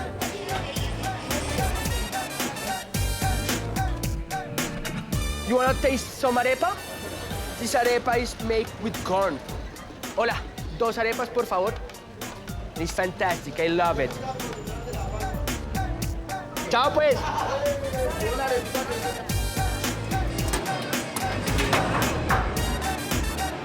Tucked away in the back corner of the fish market is a place that serves breakfast to the market's workers and shoppers. We're talking beef short ribs simmered in an oily broth with potatoes, salt, and scallions. Tomas swears by this stuff, a traditional breakfast soup from the Andean region. There we go. Te tengo. It's okay. Gracias. You like chile? I do. Gracias. Sí, el ajicito nada más. Yeah, now we're talking. This is perfect when you have a good party last night. I was just going to say, this is hangover food. Perfect. I know hangover food well, and this is good. It's a nice hunk of meat in there. Yeah. Good broth. Yes. Stock, good. So what's this dish called? Beef stock, caldo de costilla. Broth of rib broth. Yeah, it's a rib. Yeah. Yes. With potato, of course. Everything with potato. Caldo de costilla con papas. Costilla, exacto. Very good Spanish. I don't speak Spanish. I speak a little Mexican.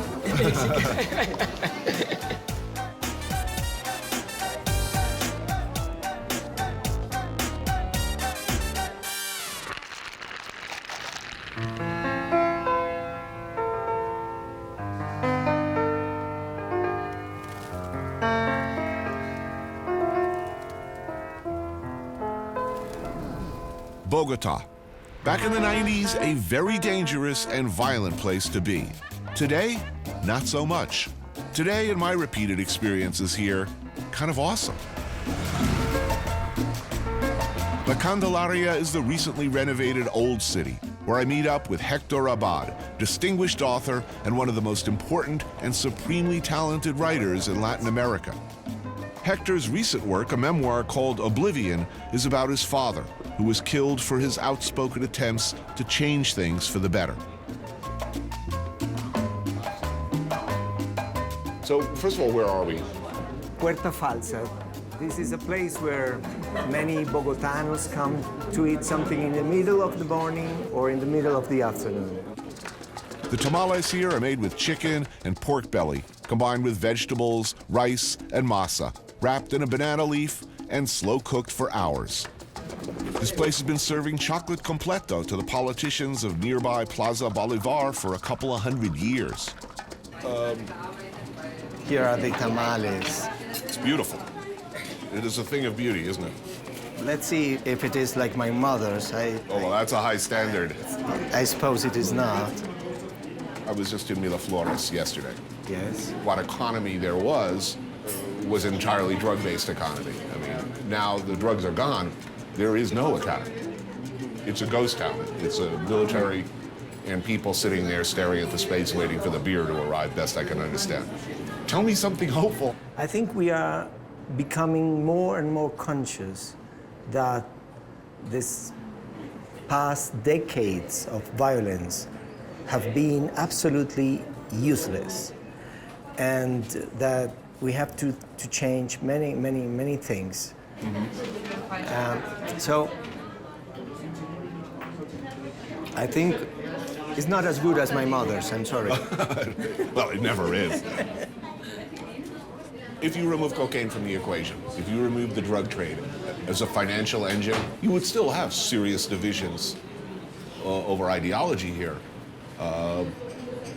Is that improving? Things are changing in a good direction, but very slowly, I think.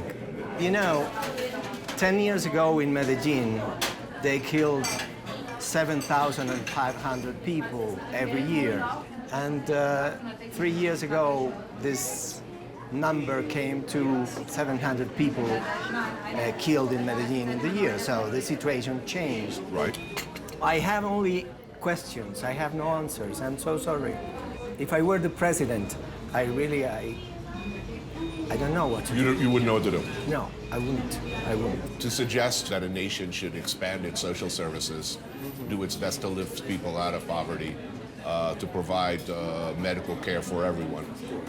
As you well know, that made you, in the minds of many, as the same as a communist. Are those as dangerous and potentially deadly ideas as they used to be? Well, 25 years ago, my father was killed just because he was asking for these basic things like clean water, a glass of milk, and an arepa for every child. We still don't have that, and we need that. Now, we in Colombia, maybe we are trying. I think there are some people here, even in the government, who are working for that.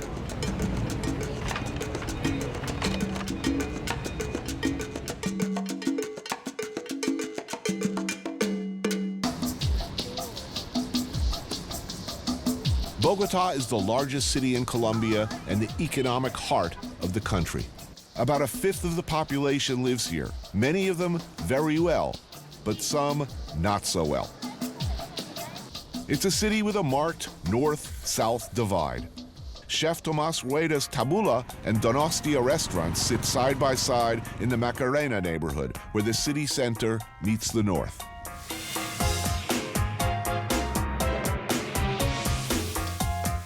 The lunch Tomas is serving us here at Tabula is defined more by high-quality fundamentals than by high-concept theories.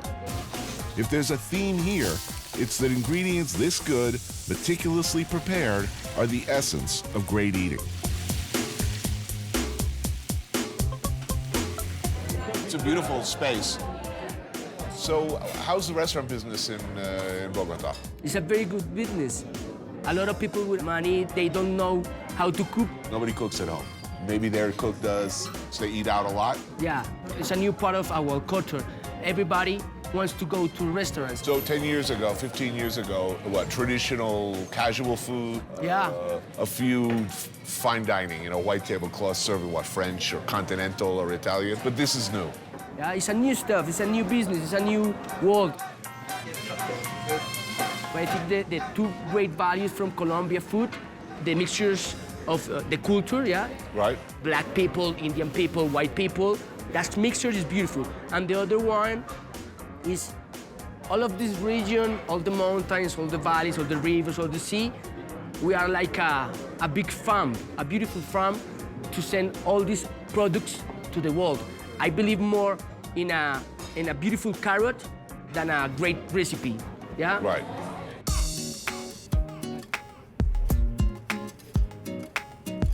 This one is a crab salad. Right.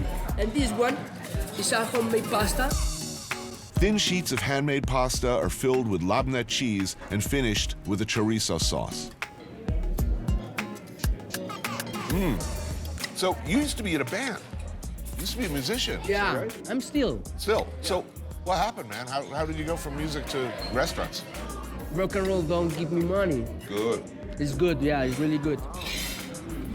Well, it's great that business is good because generally speaking, the only worse idea that I think I'll try to make a living making music is I think I'll make a living like opening a restaurant. I see why that's so popular. Good stuff. Thank you, Tony.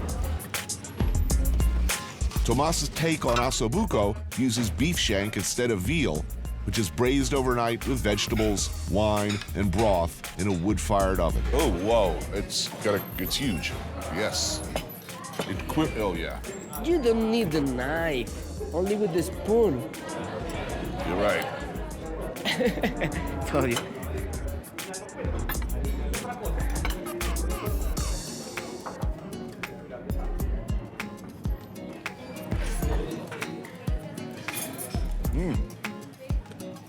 Now, do you cure this first in salt or? No. Dry it, salt it? No. Just fresh into the. Yes. Delicious. So you're never getting this off your menu. You'll have to keep this on your menu forever, right? Forever. Yeah. Oh, the best part. Mama didn't raise no fool.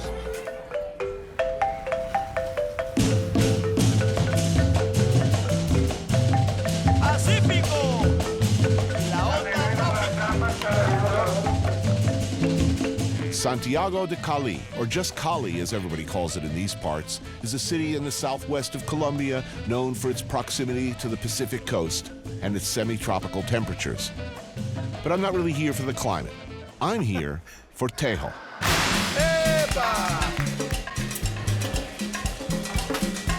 It involves alcohol and explosives. Colombian Mario Galeno, expat Will Holland, and their bandmates are to be my guides to this ancient and traditional Colombian sport.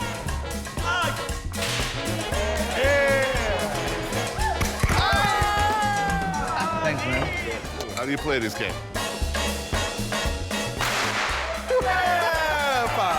I guess that's how it's done.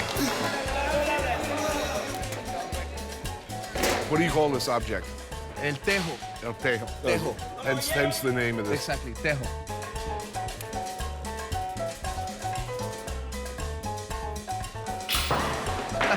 I should be good at this. I've been throwing pots into the dish sink from across the room for years.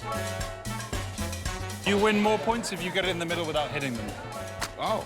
Yeah, so... But that doesn't sound like any fun.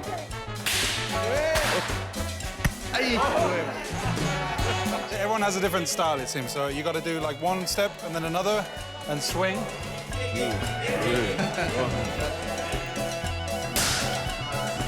didn't think that style's going to work for me. After some early success, it turns out we all pretty much suck at this. Not enough beer, that's my problem. Time to bring in some outside muscle. We're going to mix in now the experts. Ahí nos vamos turnando entre todos. Who am I with? I'm over here with these guys. Whoa! Por la ventana. See you on my team?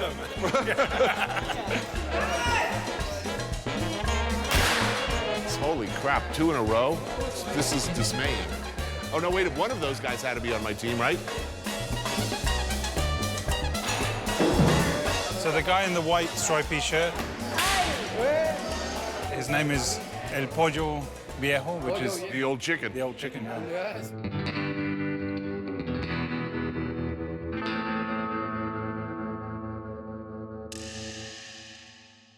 I need a poultry name. He's calling himself the old chicken.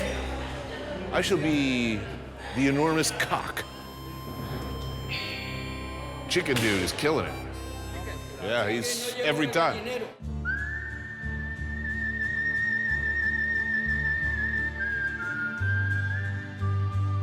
Must be the chicken.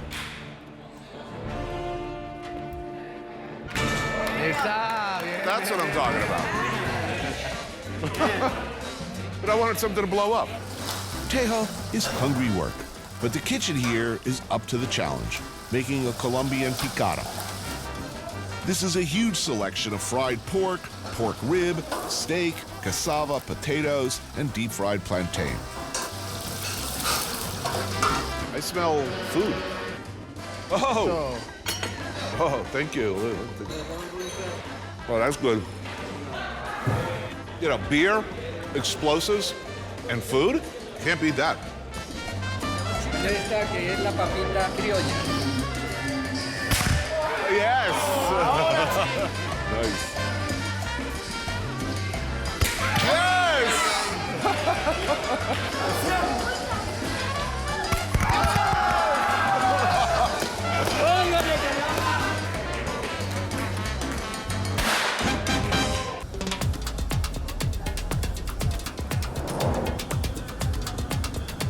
If Bogota is Colombia's financial heart, then Cali is its shaking hips. People here like their music.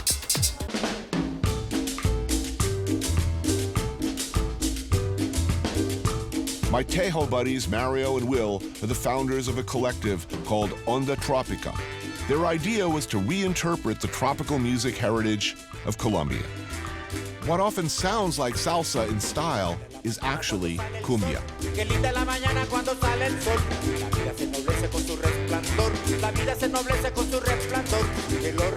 If there's one type of music that can be classified as distinctly Colombian, this is it.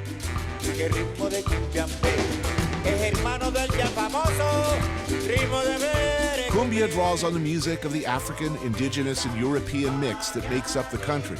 So Will and Mario created something a long way from the pop music that's a staple here. They brought together musicians who'd been famous on the cumbia scene in the 50s and 60s and matched them up with younger counterparts. As if the impressive amount of fried meat we ate at the Tejo Courts wasn't enough, we go for dinner at one of the band's favorite spots. The recording that we made, which we did for 3 weeks in Medellin, had 42 musicians, so it was a big sort of ensemble.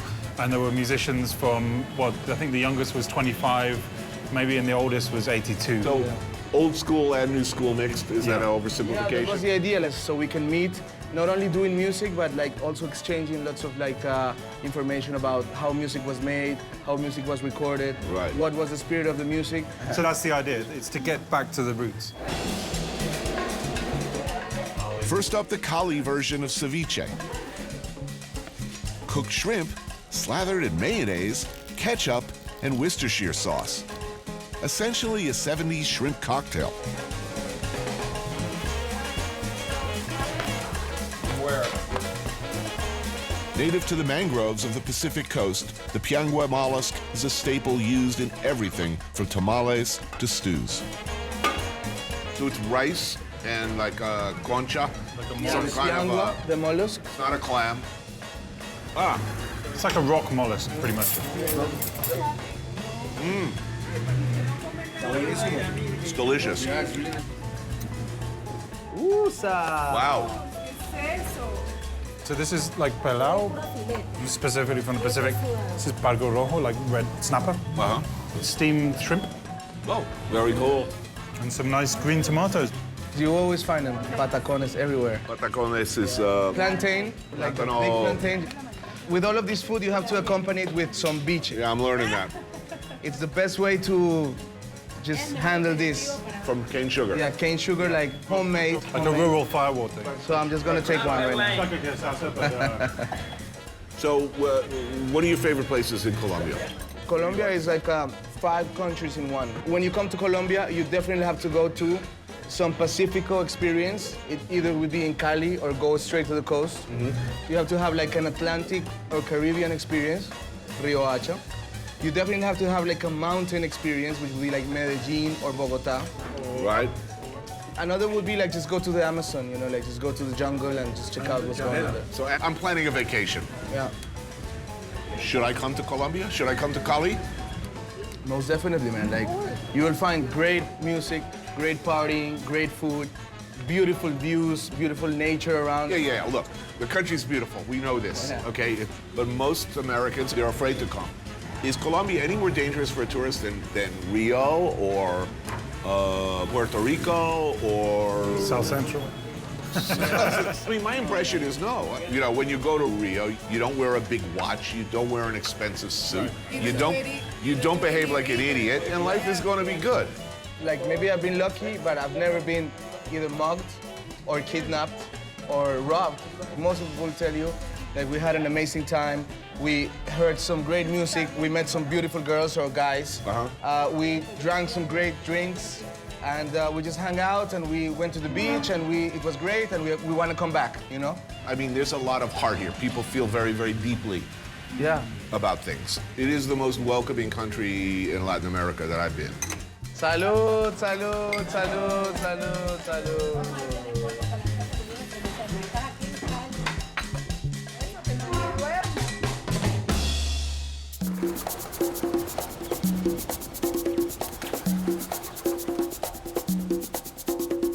I leave the subtropics for more extreme climes. Riohacha is a city 600 miles northeast of Cali on Colombia's Caribbean Sea. The Guajira is the most northern part of South America and borders Venezuela in the east. It's home to the native semi-nomadic people of Colombia called the Wayuu. The Wayuu are a tough, autonomous tribe who've never taken sides with either the government, the FARC, or the paramilitaries.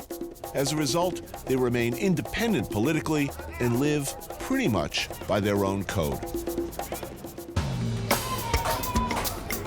I'm meeting Juan Pablo Mayorga, a chef from Bogota who comes to this spot on a regular basis. This is not another country. This is Colombia, but it's a very different part of Colombia. The Guajira is a very rugged terrain, but it's desert. There's not that much water. So that's part of why the Spaniards, they weren't able to colonize them. You've been coming here for some time. I became very interested in Guajira because I began dealing with fresh fish and fresh lobster, fresh shrimp, and for goat meat to take back to Bogota. Is it good? It's very good. Goats are important to the Wayuu as they're used for food, for bartering, and even as dowry payments. Rancho owners come to the old market in Riohacha to sell, slaughter, and cook goat in the mornings.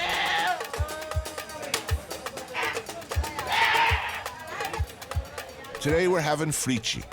Frichi is a traditional dish from the Wayuus. It consists of the tripes, the heart, the intestines, the offal of the goat. So it's pretty fresh because they slaughter them back here. And this is where the Wayuu women cook it. So this is really fresh and traditional. So this is breakfast? This is breakfast for the frichi.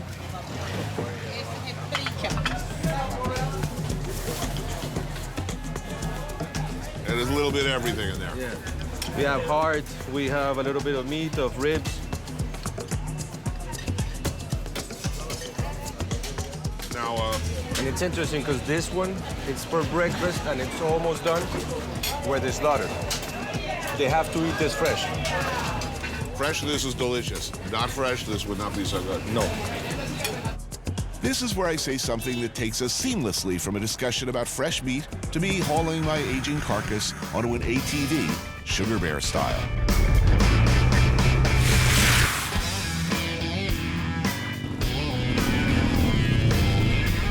Tribal members of the Wayuu have dual citizenship and could cross the border into Venezuela to live or trade there whenever they need to. Luckily for us, it means that cheap gas is easy to come by in these parts. There are no stations as such, you just keep an eye out for the cans. Most of this gasoline is from Venezuela. It's extremely cheap. I think it's like 50 cents a gallon. The government subsidizes a lot of it. They're able to buy Venezuelan gasoline and sell legally Venezuelan gasoline in Colombia. Having taken on as much gas as can be mouth-siphoned in one sitting, we're off again.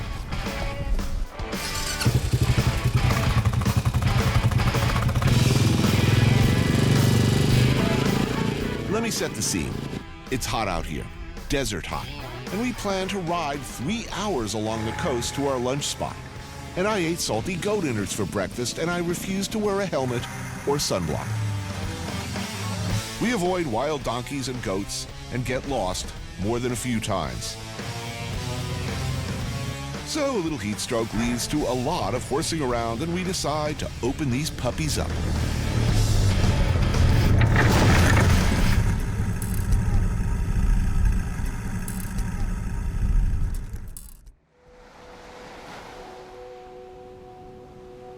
Well, a momentary concussion is seldom a good thing. Waking up in Colombia on a beach almost always is. Having abandoned the epic ride, we're back where we started at Mayapo, in the Guajira, at the Blue Sea restaurant. How come you're all clean? I changed. You brought a change of clothes? Yes. I'm hurting now. I'm feeling it every minute, every hour, every month and year of my age. So you ready for some cazuela? Yes. And I trust it will make me feel all much better. It's a good end to a fun day. Man, you can't ask for better scenery. It's beautiful here. A beer? I need the anesthetic qualities of the local firewater. That's probably a really good idea. That's gonna be a good start for the night. Good start, I'm done. Oh man, that dog has the right idea.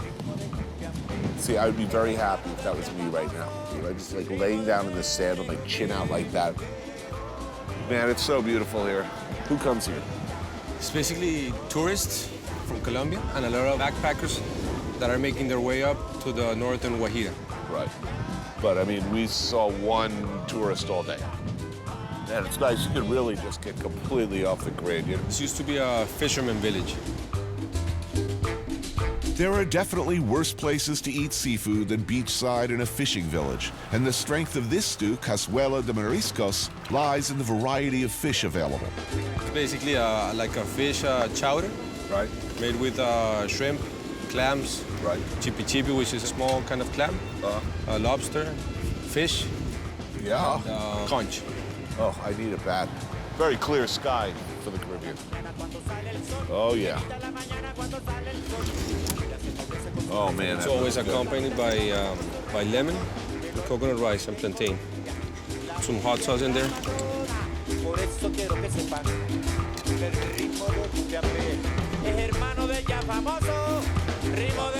Some good food, a few shots of aguardiente, the sounds of waves in the background, a nice sunset. These are things, in my experience, that will set most things right. Thank you to Guajira, to Guajira and Colombia. Salud, cheers.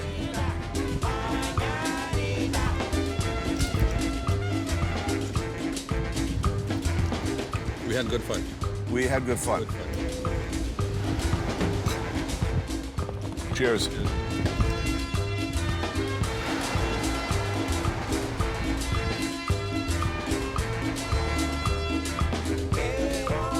I always find Colombia encouraging. They face problems more extreme and seemingly more intractable than many of us can imagine. And yet, every time I come here, it gets better. Don't get me wrong. Problems, serious problems, remain, which is particularly heartbreaking in a country so beautiful, so generous, so proud, so eager to love and be loved back. I come back to my own country from Colombia and I think, if they can fix that, if they can make things better, then surely there's nothing we can't do. For now, however, I'll settle for fixing my headache. That hurt.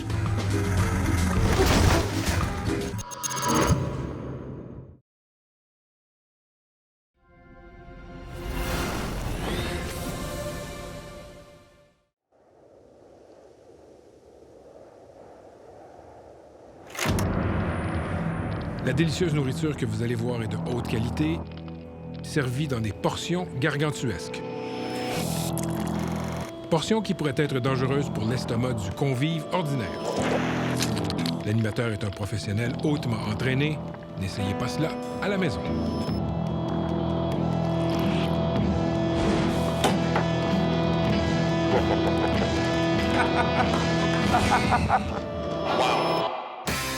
I took a walk through this beautiful world. Felt the cool rain on my shoulder. Found something good in this beautiful world. I felt the rain getting colder.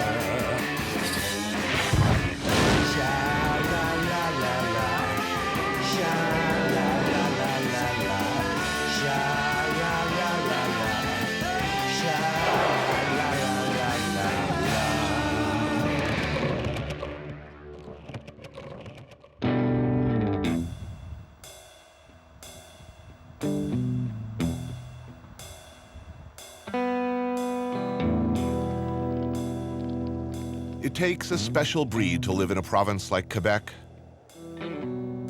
It gets cold in winter, and winters are long.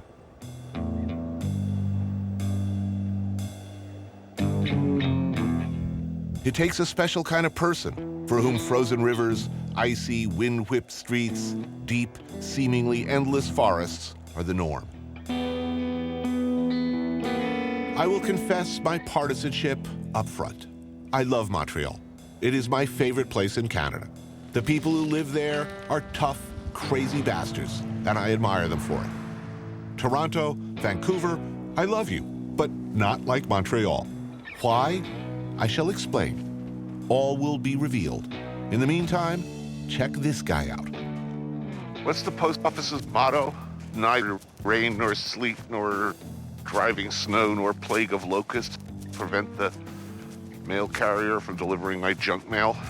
Here in Montreal, the simple task of delivering the mail in winter comes with its own set of hurdles. Icy hurdles. I gotta ask, do you have special equipment for this? We got like slip-on boots. We do have other boots in the rains, when it gets icy, with spikes on them. And they give us also slip-on spikes for when it's icy. Any sort of city ordinance that you have to shovel? They're not penalized financially. No, they're not penalized or anything. No, nothing like that. Any injuries in the line of duty? I've had several tumbles. One incident that I was off for 2 months, I thought I broke my ankle. What is the most perilous aspect of the job? Would it be dogs or icy stairs? In this area, there's a lot of dogs, but I would say the icy stairs.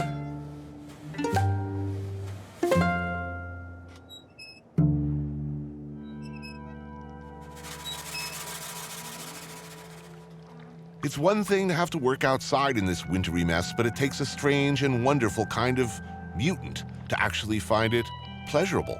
Like, well, these two gentlemen. Do you like the cold? I mean, by you, I mean the Quebecois. It cleans the streets of Ebola. The cold. Yeah, the frigid cold keeps the riffraff out of the city for sure. Fred Morin and David McMillan, restaurateurs, chefs at the legendary Joe Beef, bon vivants, raconteurs, historians of their beloved Great White North, princes of hospitality. And what do men like this do for fun when the rivers turn to ice 3 feet thick, when testicles shrink, and most of us scurry for warmth and shelter? If they were like so many other Canadians, they would go ice fishing on the St. Lawrence River. The cabin fever induces in the Quebecois family, because we are confined, perhaps, to spend so much time indoors. A lot of the families love to do, activities together like this. Go to the cottage, go ice fishing, it's like gets you out of the house, and it's very much a family thing. Like many of their ilk, they'd seek one of the temporary small towns of sled-borne cabins, drill a hole in the ice, and wait. But these are not normal men. So is Quebec better than the rest of Canada? Obviously. It's not that, yeah. I mean, Sure. come on, you didn't have to think about that long. No. Now, wait a minute. Now, are strippers paid hourly here? Is that right? It's not a tip system? It's considered an art, a performance art. It's considered a performance art. So how does that work? You don't tip your stripper? You pay per song. You pay per song. You pay per song. Yeah. And then you can get a dance in the back, which is a private dance, and that's $10 a song, $5 a song in public. That's why I go to prog rock strip bars, because the songs are super long. And I'm a bit cheap, I go for the King Crimson lap dance. After a suspiciously stunned-looking fish emerges from the deep, previously roof-and-alled by an eager producer, no doubt, it is ignored. Because Fred and Dave do things differently. No crudely fried fish and breadcrumbs for these large, living 19th century men. Oh, whoa, holy shit, look at that. Instead, a hearty lunch of French classics, accompanied by many fine wines and liqueurs, as befitting gentlemen of discerning tastes who've exhausted themselves in the wild. So this is how you live? Well, more often than not, yes. We always have to travel well and eat properly. We're drinking a natural white wine, Prieuré Rock. White Burgundy. These are Glacier Bay oysters, as well as there's a couple of Beausoleils thrown in there. They're delicious. In my prized possession, those little Fred's Alsace. wonderful Alsace glasses. Yeah. But the funnest part about the restaurant business, isn't it, the cutlery? Just a spoon is absolutely gorgeous. You know, Fred has a wonderful collection of tableware.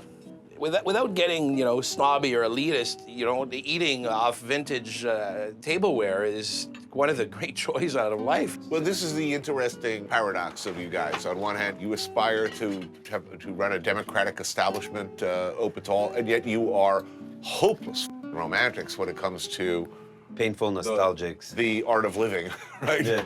What the? Sustenance is required. Holy, look at this. Like, say, a consommé of oxtail to begin, followed perhaps by a chilled lobster à la Parisienne.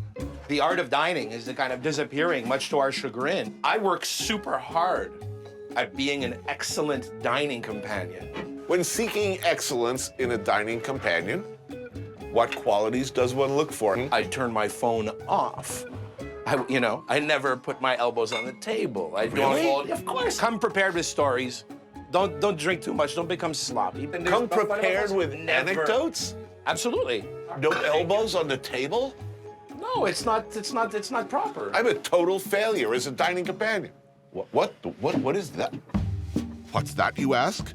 An iconic Escoffier-era classic of gastronomy? Oh, look at that sauce. Holy crap. The devilishly difficult lièvre à la royale, a boneless wild hare in a sauce of its own blood, a generous heaping of fresh black truffle, garnished with thick slabs of foie gras, seared directly on the top of the cabin's wood stove. Oh, damn. Look at that.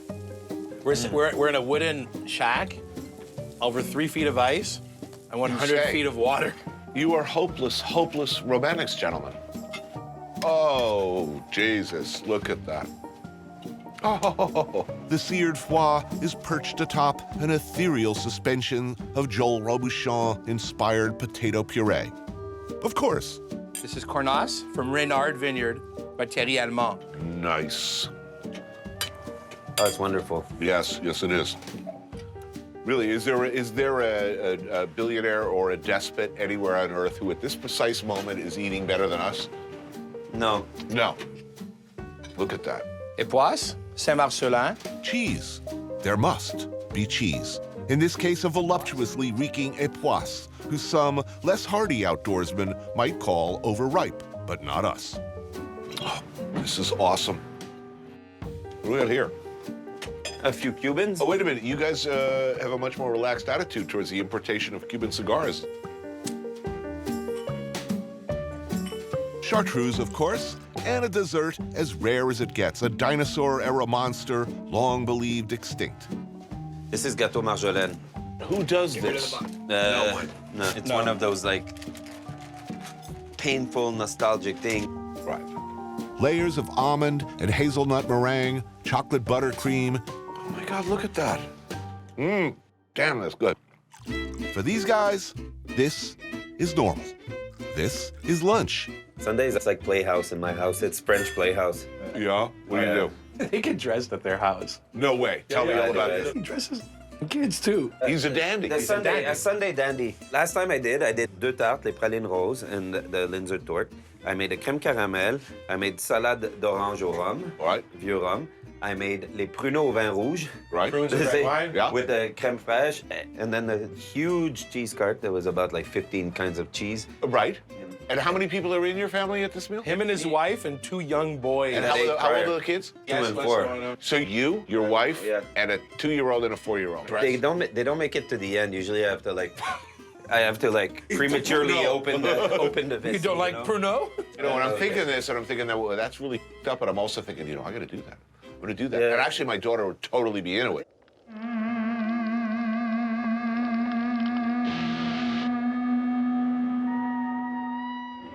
Once every few decades, maybe every century, a nation will produce a hero. An Escoffier, a Muhammad Ali, a Dalai Lama, Joey Ramone. Someone who changes everything about their chosen field, who changes the whole landscape. Life after them is never the same. Martin Picard is such a man.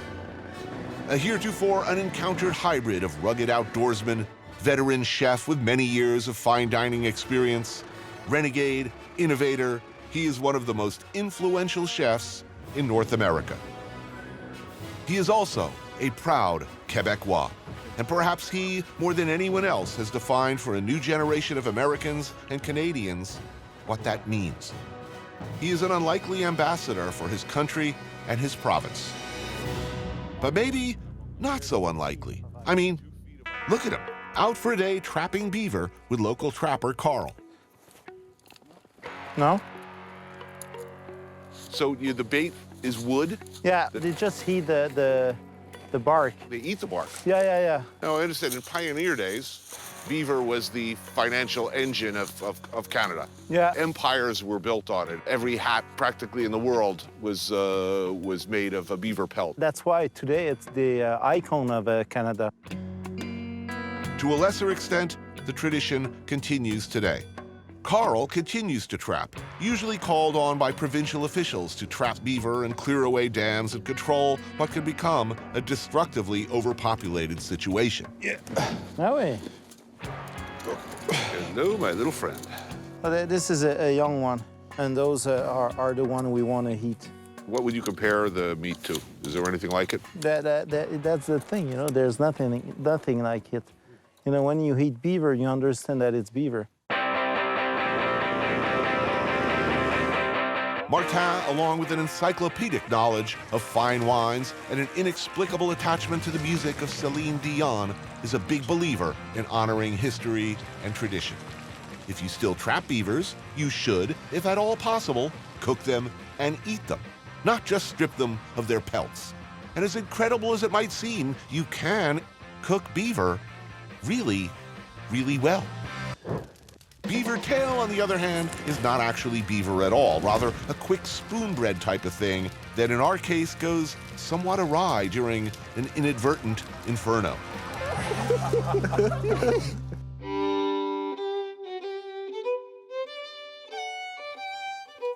With the sauce, it almost looks like chocolate. It's so rich looking, huh? I love it when it's like that. Some people don't put too much blood, but I like when it's very thick. Wow. It's absolutely delicious. Yeah, it is. I wasn't joking, but... Tastes like chicken. No, it doesn't taste like chicken at all. This is your first time? Yeah. Oh. Wow, that's something.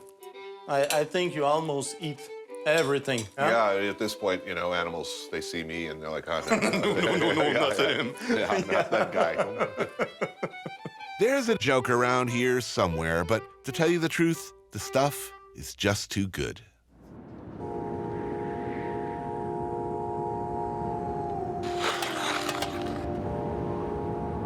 It's like 10 below zero in this freaking town. And that generally does not spell good time for me.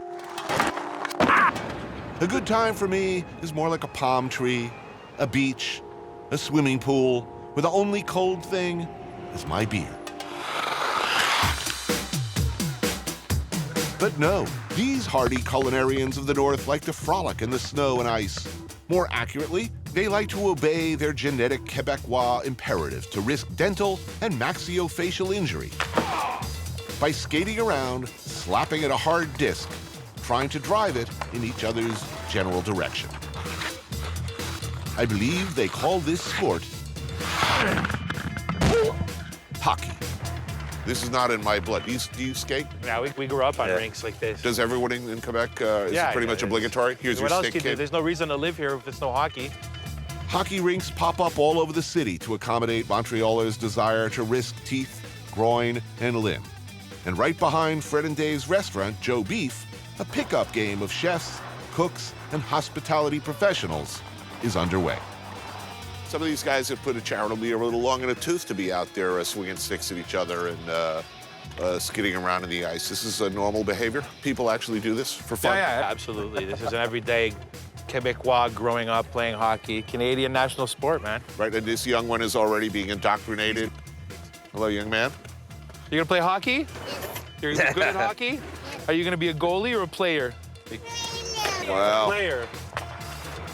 Oh, man, quick. Am I gonna get like a mouthful of puck, by the way? being catered with Fred and Dave's usual restraint. Ta-ta-ta-ta-ta, come eat. Hot cocoa in styrofoam cups? No. Try a titanic choucroute garnie à la Alsacienne, containing Flintstone-sized hunks of pork belly, poitrine, bacon, homemade boudin blanc, kielbasa, smoked chops, plus like veal and pork links. Oh, yeah. This is a truly heroic choucroute. Oh, look at the beautiful work of linking these. It's awesome. This dish is the single best argument for sharing a border with Germany.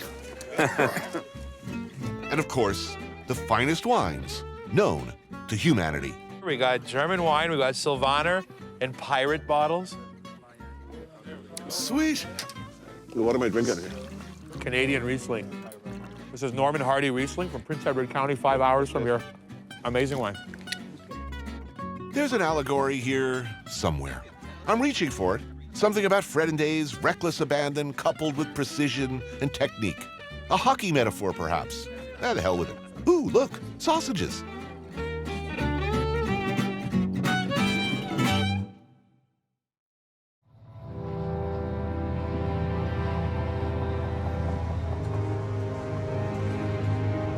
Montreal to Quebec City by rail. 160 miles of wintry vistas whip past the windows, evocative for some of another time. Here you go, Canadian caviar. Sturgeon, Acadian caviar. I'm not sure about Dave McMillan, but in Fred Morin's perfect world, we would all travel by rail. It would still be the golden age of rail travel. So tell me about the Great Canadian Rail System. It's purely emotional. Really? There's nothing rational about it. Fred is what one might call conservatively an aficionado. How extreme is your railroad nerdism? This is how bad it gets. Operating manual. For this model of train? Yeah, this model. So you have other operating This is how the... Books, printed ephemera, collectibles. Fred retains an enduring love for the great iron horses that still take passengers across the frozen land he calls home. But it's something more than just nostalgia. It's also an appreciation for a dying art. I mean, it's like the old cruise ships, or you transport your comfort, you know? In those halcyon days of cross-country rail, there were lavish dining cars, luxurious sleeping compartments, a bar car with liveried attendants. We look at the menus of how people used to eat on trains. It's also inspiration of how we cook in the restaurant. Casserole of sweetbreads and fresh peas with béarnaise sauce, roast leg of lamb, currant jelly. Very nice pictures in the book, the Dining by Train book. And the guy holding the turkey and cutting the turkey. Right. And you order a drink. Right. It comes from a bottle made out of glass into a glass made out of glass. Right. Which is kind of cool in our day and age. Comes back to service, doesn't it? Yeah. Oh, thank you. We are presented with a perfectly serviceable omelet. There may no longer be a smoking lounge with brass spittoons, but this does not mean a traveler has to suffer. So you always travel with a truffle shaver? Well, during truffle season. As a gentleman must. Hold on, wait a minute. I gotta get an in-action photograph here. Hold on. Canadian Rail. So all these people are gonna like be expecting. Wait a minute, where's my fist-sized black truffle? Can I have the truffle option, please? Oh, of course. And what was the other? Don't forget the foie.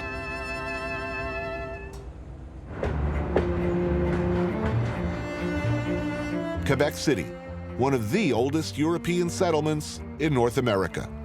Samuel de Champlain, known as the father of New France, sailed up the St. Lawrence and founded the site in 1608.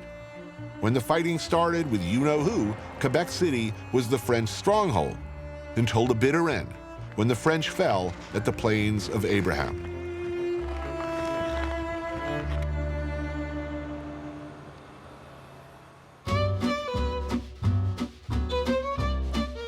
The French may have lost that one, but some things French have stayed firm, unbowed, resiliently unchanged by trends or history. Le Continental is the kind of place about which I am unreservedly sentimental. J'ai mangé ici quand j'étais plus jeune. When I was younger, I ate here with my grandparents and my parents, yes. That's older restaurant in town, opened in 1956. Classic, unironic, cuisine ancienne, meaning dishes you haven't seen since, like, forever. A hipster-free zone of French, continental, ocean liner classics, such as Caesar salad, tossed fresh, to order, tableside, and beef tartare, also prepared tableside, as one must. Shrimp cocktail. Not a deconstructed shrimp cocktail, mind you, a shrimp cocktail, the way Jesus wants you to eat them. All served by a dedicated professional. At culinary school, we were taught this. I mean, real customers as your final class.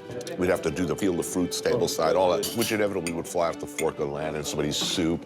I was so bad at it, too. I'd start with the orange, run into trouble, I'll be right back behind the screen. I'm like with my teeth, stripping the thing. At least once a day, one of the students would set themselves or the customers on fire. The sterno would like spill and they'd light it. There'd be this line from like the thing down across the floor, up their leg. No, that shit doesn't happen here. Like I said, professionals. This is gonna go like a big fireball. Fireball, good. The kind who know how to properly prepare these dishes. Sweet. I swear I had like a goosebump moment where... Yeah. For Dave, another classic. Filet de boeuf en boîte. A filet mignon, a sauce made of cognac, cream, and glace de viande. That is nice, look at that. And for Fred, scampi Newburg. When's the last time you saw the word Newburg on a menu? Awesome, absolutely awesome. But for me, that most noble of dishes, Dover sole. This appears to be one of the few remaining servers alive who knows how to take that fish off the bone, sauce it, and properly serve it. Thank you very much. Bon appétit. Merci. Man, I love this place. I'm so happy. It's very comforting. There's continuity in this world.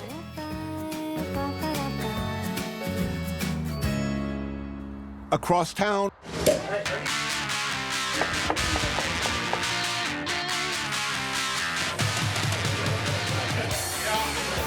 another thing entirely. The younger, wilder l'affaire et ketchup, which I am reliably informed means everything's cool in local idiom. At this point in my life, I just don't know anymore. Are these young cooks, these servers, these dedicated entrepreneurs, are they hipsters? Or am I just a cranky old who thinks anybody below the age of 30 is a hipster? I don't know, but I admire them. So how much did it cost you when you opened? Not much. Look at this tiny electric 4-burner stove. At no point in my cooking career could I have worked with one of these without murdering everyone in the vicinity before hanging myself from the nearest beam. How long did it take you to adapt to the I would say like 3 months. At the beginning, I was lucky that I didn't have like a lot of customers because I was like, oh man, oh, I was freaking out. And yet these kids today, look at them go, serving a wildly ambitious and quite substantial, ever-changing menu out of this Susie homemaker oven. Tonight, there's razor clams with beurre noisette. Ooh, and a cream of haddock roe. Very cool, thank you. I love razor clams. And coquille Saint-Jacques. You'll notice that nobody in Quebec seems to skimp on the portions. A terrine of foie gras, head cheese with cassis mustard. Oh, and riz de veau truffé, that's truffled sweetbreads. And you got some goose hearts persillade for good measure. There's a goose heart. It's excellent, goose heart. Hearts in general. Oh, also you got your morue salé with grilled tomato bread. That's salt cod for you Anglos.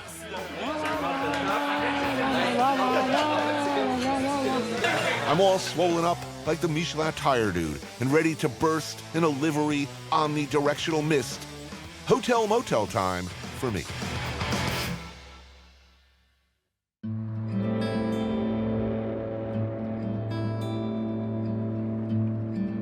How Canadian is Quebec?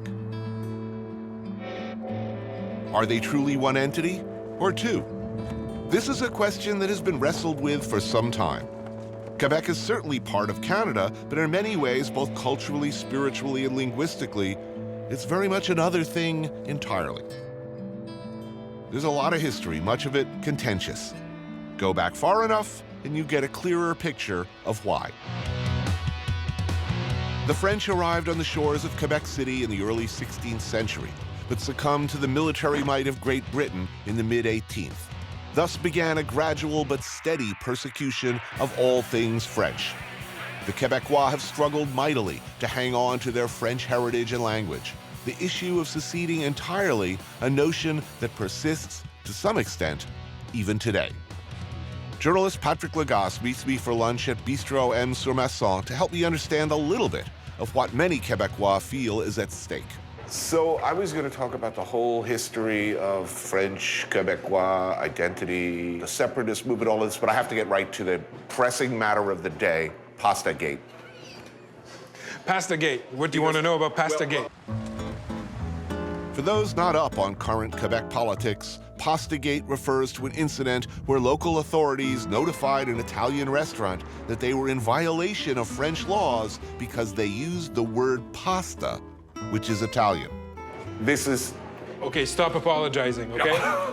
Don't get me wrong, my last name is Bourdain. I lean French. Hard. I am enormously sympathetic to the language laws. You don't think it's preposterous? I do not think it's preposterous. But here we have a situation. It is stupid. I agree with you completely that this province 40 years ago was in some respect an English city. So we needed to have language laws for signage and stuff.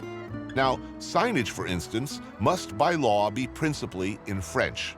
French first in all things. But every bureaucracy produces byproducts of stupidity, and that was it. And you know what? It will not stand. The Anglo-Canadians treated French-speaking Quebecois like second-class crap for much of history, so I get it. I'd be pissed too. I'd want my own thing, and when I got it, I'd want to make sure there's no backsliding to the bad old days. When the Parti Québécois, the first sovereignist party to be elected, was elected in 1976, it didn't come out of a vacuum. It came out from a couple of decades of awakening and struggle. 50 years from now, will people still speaking French? Predominantly French in Montreal? Yes. No doubt about it. No doubt about it. French first is something most would agree with. How far and how rigorously you want to go with that? Well... Do you think there was ever any possibility or real majority or a plurality of Quebecois who would have voted in separate nation status? Well, you know, in English, you guys say timing is everything. Right. And timing was never better than in the period 1990, 1991, 92, because in 95, this country came inches from being broken up. Yeah. Do you think it'll ever happen in the history of the world? I don't know, but I know one thing. Anybody who says separatism is dead in this country and this province is a fool. No matter how you feel about Quebec as either separate from or as essential part of Greater Canada, any reasonable person loves this place. Correct me if I'm wrong, Walensky's is famous for the sandwich, the Walensky special, right.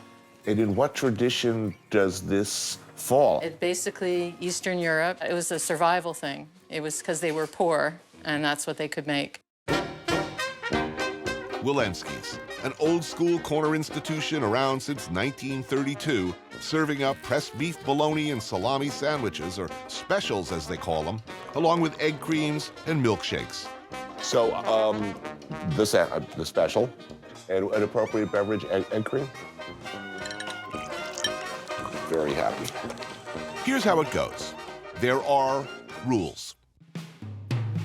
The special is always served with mustard. It is never cut in two. Don't ask why, just because. That's the way it's always been done. A little respect for tradition, please. I'm happy now. You know, some things are beloved institutions for a reason. This is delicious, thank you.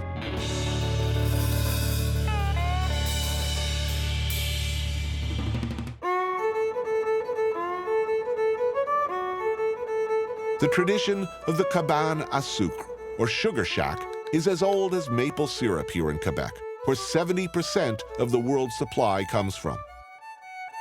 Deeply embedded in the maple syrup outdoor lumberjack lifestyle is the cabin in the woods, where maple sap is collected and boiled down to syrup.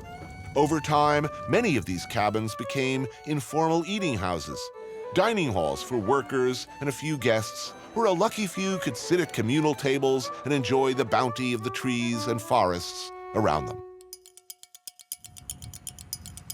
Martin Picard has taken this tradition to what is somehow both its logical conclusion and insane extreme, creating his own cabane à sucre, open only during maple season and serving food stemming directly from those humble yet hearty roots.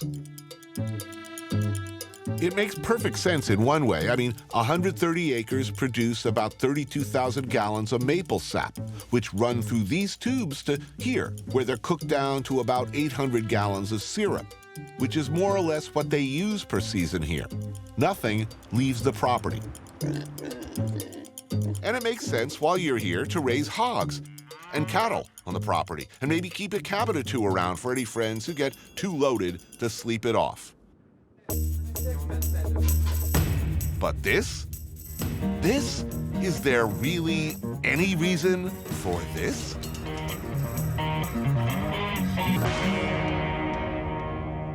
What are you doing here? Why do you have to make life so hard? If money were your primary motivation, this doesn't seem like the fastest road to untold wealth. My grandfather, had a sugar shack. Everybody had you can go back, 3 generations, they had a sugar shack. And I'm very proud of Quebec. I'm very proud of Canada, You celebrate Canadian history. You celebrate Canadian traditions. You celebrate Canadian ingredients in a way that no one else has. Are you some kind of patriot? Is that what's going on here? Is it national I think that's very much it. He's fervor? very much a patriot. I say it all the time. This is one of the most important restaurants to me in North America, if not the world. It's an art installation if you actually pretty look at it.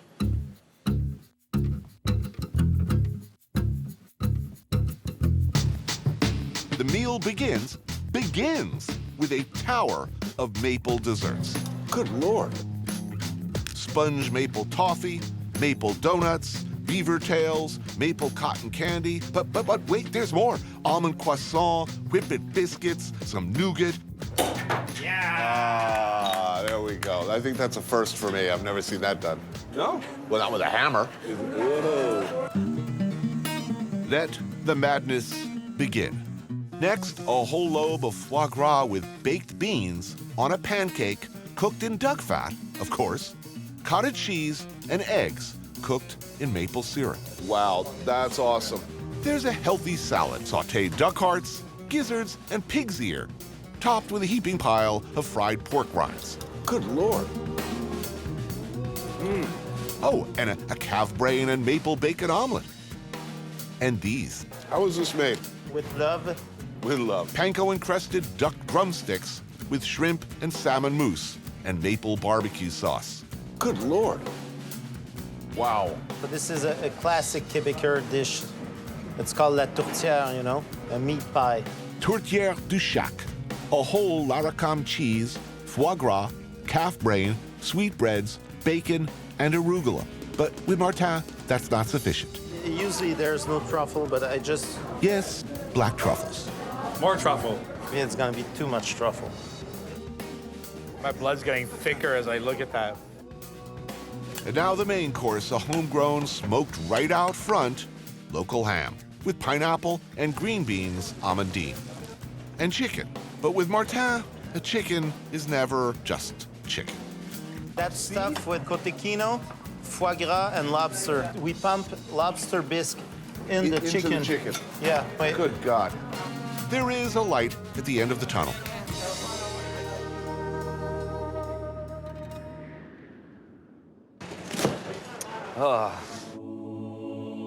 Someone should be singing the national anthem now. I mean, really. This is... And practically prehistoric old-school Canadian classic. Maple syrup is heated, then poured on snow, becoming a kind of taffy. But the preferred delivery mechanism does present some issues. No. Take a big one, and you have to suck it. Don't swallow it, Look, You have to go like that, slowly, slowly, you know? Just that, slowly, slowly. That's how it's good. That's it. Can I do that in a manly way? Yeah. You just don't look down at it. You sort of look away in a distracted way. It's like, I'm not really talking to you. The best way is to look up.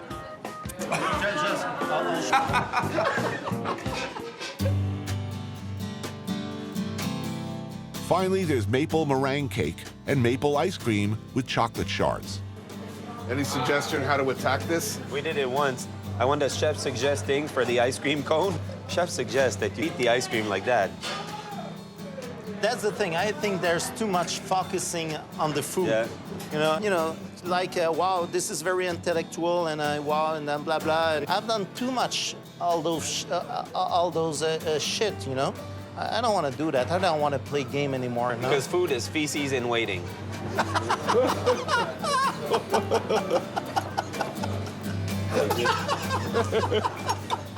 This is CNN.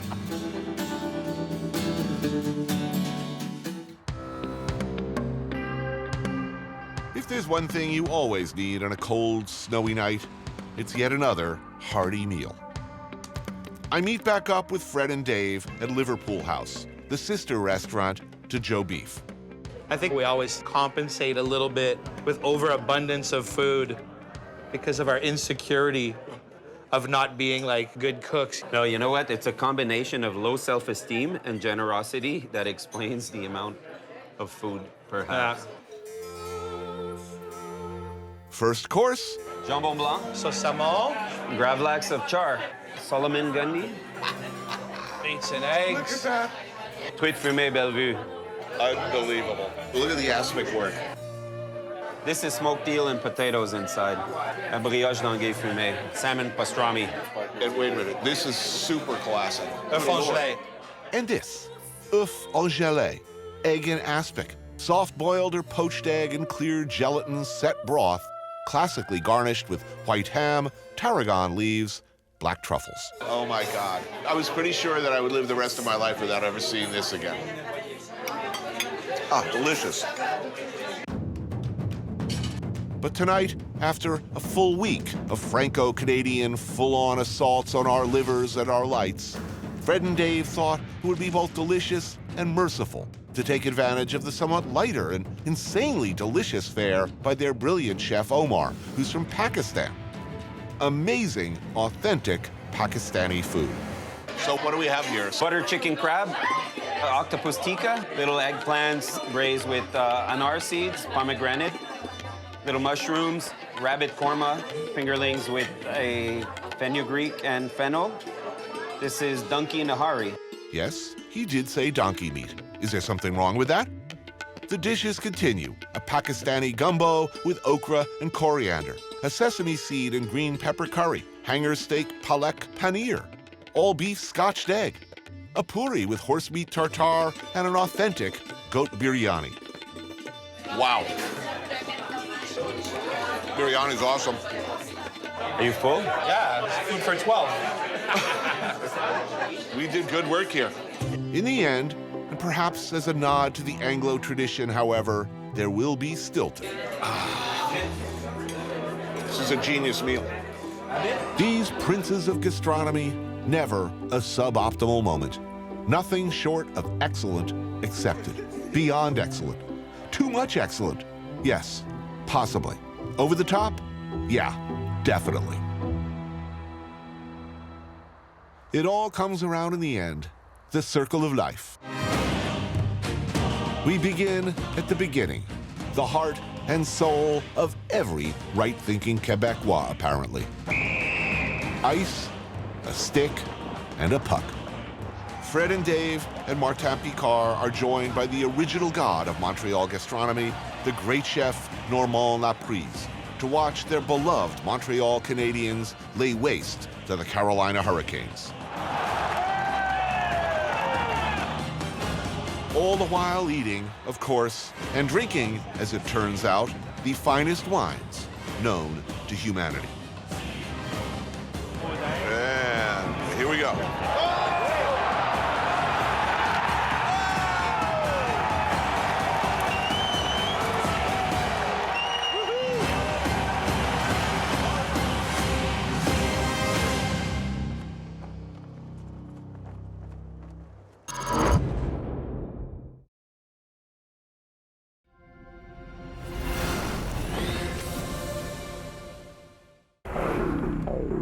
Peru is a country that's historically driven men mad. Mad for gold, for coca, for its magical ancient history. But now there's something else drawing outsiders to its hidden mountain valleys. We love the stuff. We obsess about it, gorge on it, and fetishize it. I'm talking about chocolate. Once a common treat, it's now becoming as nuanced as fine wine, making the pursuit of the raw good stuff all the more difficult. I'm joining that hunt in remotest Peru, but not before I've re-immersed myself in the booming Lima food scene.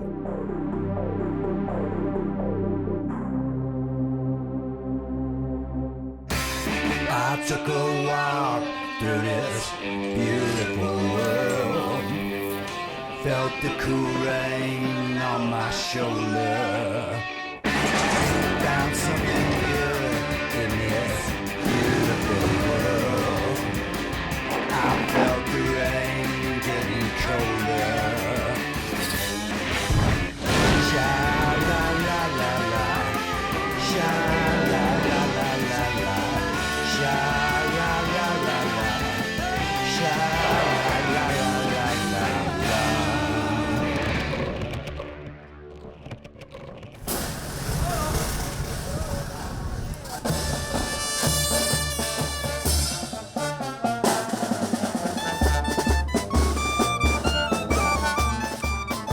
I'm in Peru with this guy, Eric Repair. The guy, he wasn't looking at us, he went into the tree. That's funny. Chef of the world-famous restaurant Le Bernardin in New York, to look at where chocolate comes from, particularly our chocolate, a very expensive, limited-run designer chocolate bar business that Eric got me into last year. So that's why we're in Peru. But before we get all Indiana Jones, we're spending some time in Lima, as we like the capital city just fine. And we have, both of us from previous trips, friends here.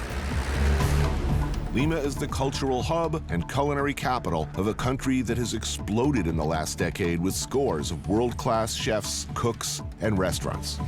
It has long been considered to be one of the best food scenes in all of South America. Let's do it. How far away is the house? That's it. So, yeah, 5 minutes. One of our friends here is chef restaurateur Coque Ocio. He's one of the best, most successful chefs in the country. His family is something of a beloved culinary dynasty in Peru. And Pucusana, a small fishing village about an hour south of Lima, is where they spend their weekends.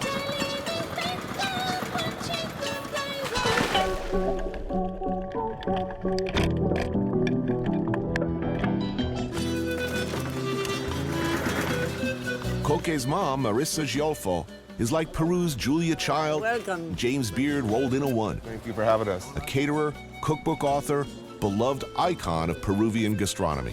This is the yuca? Oh yeah, I'm going in. To say one is fortunate to enjoy her hospitality would be an understatement. Pisco sour.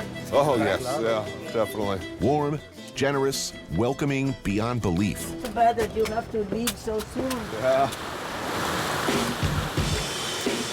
Normally we have lunch late, like at 5. Do you nap before lunch or after? Both. No. Sounds like paradise. Wow, look at this. Every weekend, Marissa opens the house to an ever-changing mob of friends, visitors, drop-ins, and family. This is fantastic. They do not skimp on the food. Delicious, delicious things pour out of the kitchen. Wow. A torrent, a deluge of traditional Peruvian favorites. This is a cow salad with crab meat, the yellow potato, and avocado. We love avocado. Calza de cangrejo is like a terrine of crab meat, eggs, avocado, and mashed yellow potatoes. Okay. This is a tiradito, ceviche from the coast. Beautiful. Tiradito de pejerrey, basically raw kingfish fillets dressed with ají amarillo and lime juice. Perfect. And that's scallop ceviche. Ceviche for sure. Ceviche de conchas, fresh scallops and lemon juice, garlic, and ají limo. Seco de pescado. Drumfish braised in chichi de jora, a corn-based beer. They look fantastic. This is el rocoto. Spicy or not? This is very spicy. Very spicy. Oh, that sounds good. Oh, and stuffed ricotta peppers filled with ground beef and raisins served with parrilla cheese. Yeah. Wow. Are we lucky or what? You're lucky. And that's just the beginning. There's so much more food, there's no way we can show it all, much less describe it. It's incredible, overwhelming, invariably fresh and delicious, and thrillingly different than what I'm used to. Yeah, it's fantastic. I could frankly get out of the chocolate business right now, put up a pup tent on Marissa's porch, and pretty much dig in for the duration. This is living. Yeah. Those little fish are amazing. They're so fresh. I want to be her next door neighbor. It's incredible. It's so good.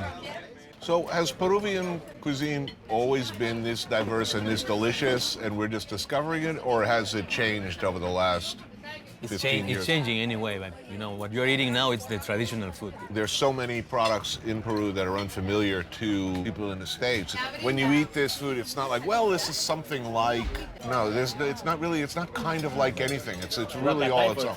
There is a lot of ingredients, good ingredients, all year round. The rocoto is very good. What do you do when you're homesick for Peruvian food and you're traveling? There's really...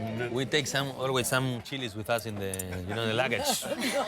We're the perfect smugglers. I believe you do it, man. I hate to say goodbye to this, but it is what it is. Things to do, places to go. Wild and apparently extremely rare cacao trees to visit. Incredible meal. So happy.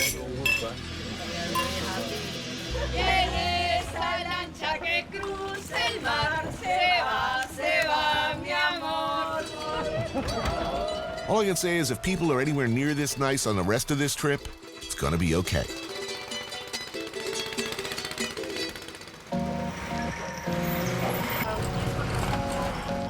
Lima, City of Kings, home to 1/3 of Peru's people.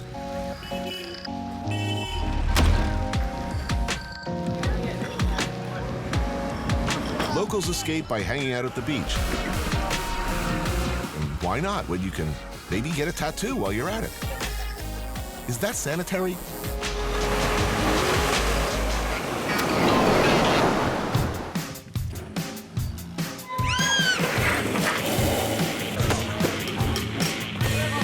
You've been here before. Oh yeah, man.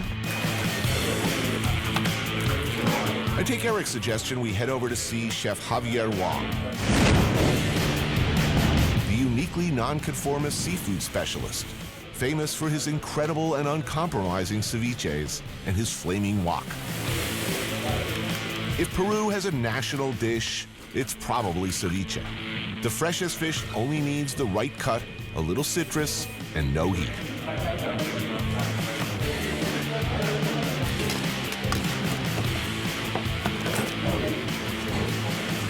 What's the most common thing that people do wrong? The quality of the ingredients. You don't do a ceviche with something that is not ultra fresh. Right. The cut is very important, the thickness. Right. And when you do the ceviche, you don't do it too much ahead of time. The whole place is served whatever menu he's doing that day. Same for everybody. And today, the flounder he got from the market is particularly nice. So that's what we're getting. Generally thicker pieces to stand up to the spices and acids. First up, an octopus and flounder ceviche. I don't know what to tell you, man. It's damn good. Oh, that was good. Is this one very spicy or not? You ever been spanked in your life and enjoyed it? Yeah, me neither. I don't like pain. Except if you spanked with the pepper. Brutalized with the pepper, I like. That's really hot. Tiradito, a flounder dressed with pecans, lime, ají limo, and sesame oil, which clearly Eric likes. But this is totally going to Le Bernardin. Oh, really? Yeah. So you're not like foraging into Catskills for your inspiration? You basically just rip your ideas off of small businessmen? Javier, estupendo. ¿Es okay? ¿Está bien? Sí, super. Oh, superb. ¿Algo más? You want another little thing? Sure. Antonio tiene un diente increíble. Chinese and Japanese immigrants came to Peru in great numbers in the 19th and 20th centuries as contract laborers and farmers, and their influence is felt here, particularly in the food, to a greater degree than anywhere else on the continent. It's that influence and the ingredients of Amazonia and the Andes that really distinguishes the food here as something special. Well, what is this, tofu? No, queso fresco, no? This is a very kooky combination. I mean, is that pineapple? Where'd that come from? That's not traditional. I mean, he looks Asian to me. Right. So I believe he's probably... Dude, his name is Juan. I mean, unless he's a retired porn star. This shouldn't be good, but it is. Whew. We're gonna have a sweat on that one. Yeah, I might have a couple more beers after this, pisca sour, and then have a nice nap, midday nap.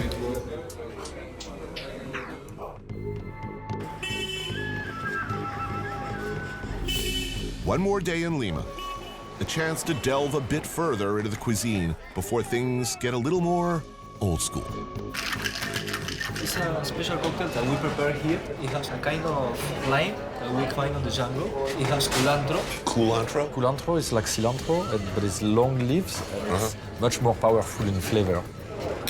It would be wrong to not point out that Peru, along with Brazil, is at the forefront of a movement celebrating the incredible and unique larder of ingredients from the Andes and the Amazon.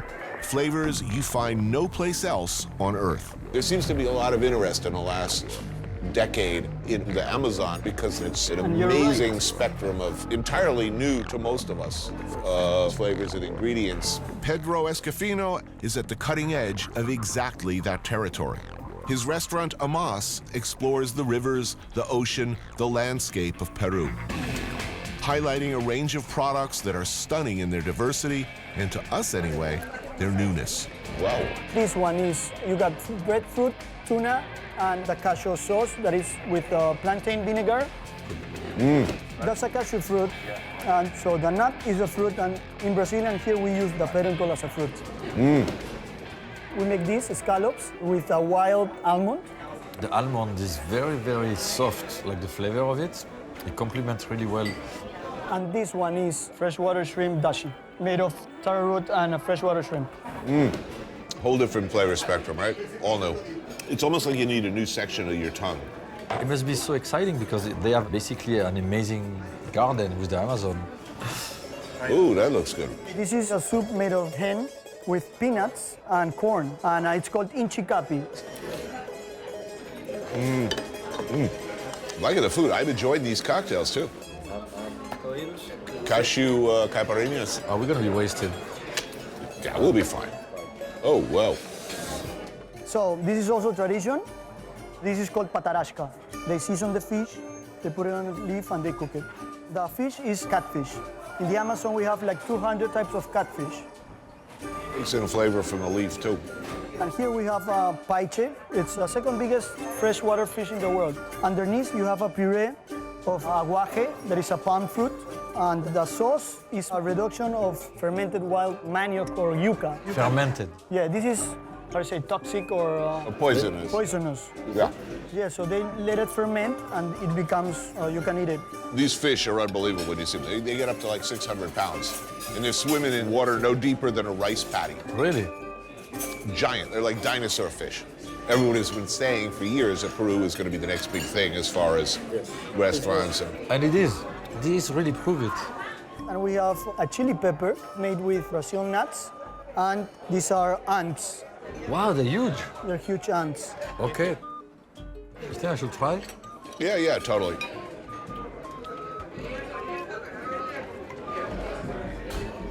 You're not loving that, are you? No. Imagine you took a lot of acid and then you ate that whole bowl of ants and then you go home and you experience violent diarrhea and like you're tripping, it's like 4 o'clock in the morning and you turn around and you look at the toilet and like all these ant heads floating around in there. It'd be cool. Yeah, it will be super cool, Tony. I can't wait.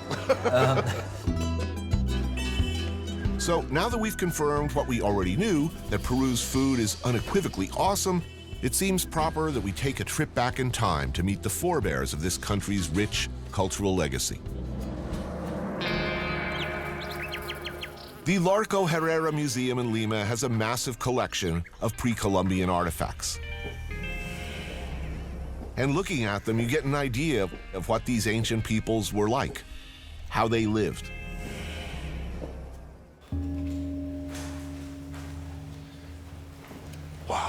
I mean, this is like the real stuff. I think so. Wow. Right? I mean, it's the real deal, yeah.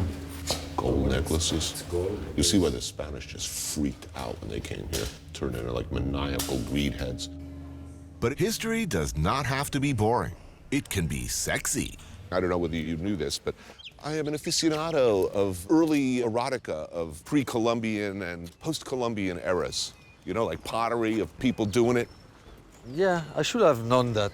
Turns out, things could get pretty interesting back in the day. Oh yeah, those guys could get crazy, get wild, and apparently very kinky. The erotic gallery. Oh, there you go. That's a conversation starter. I take Eric to the pre-Columbian boning section. Actually, the erotic pottery section. Slip it of the tongue. Amazing. Which sounds about as much fun as an all-nude Renaissance fair, but is actually pretty cool. Nothing new under the sun that these pre-Columbian horn dogs didn't think of first. Ooh, that's started. Man and chicken. I'm not sure I understand this one, Tony. I think we frown on that these days.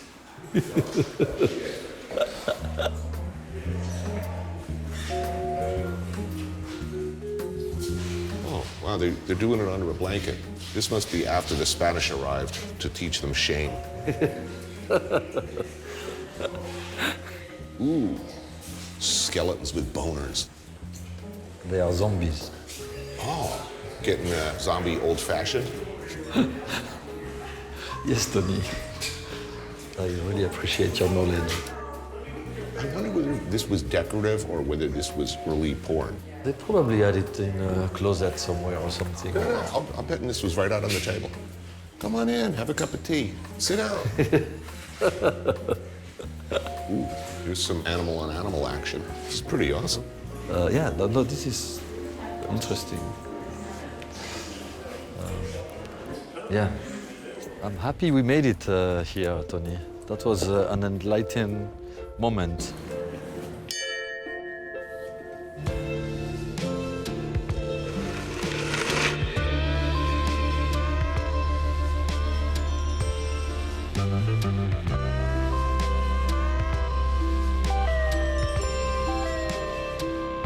Something about steamy XXX pre-Columbian erotica always makes me hungry.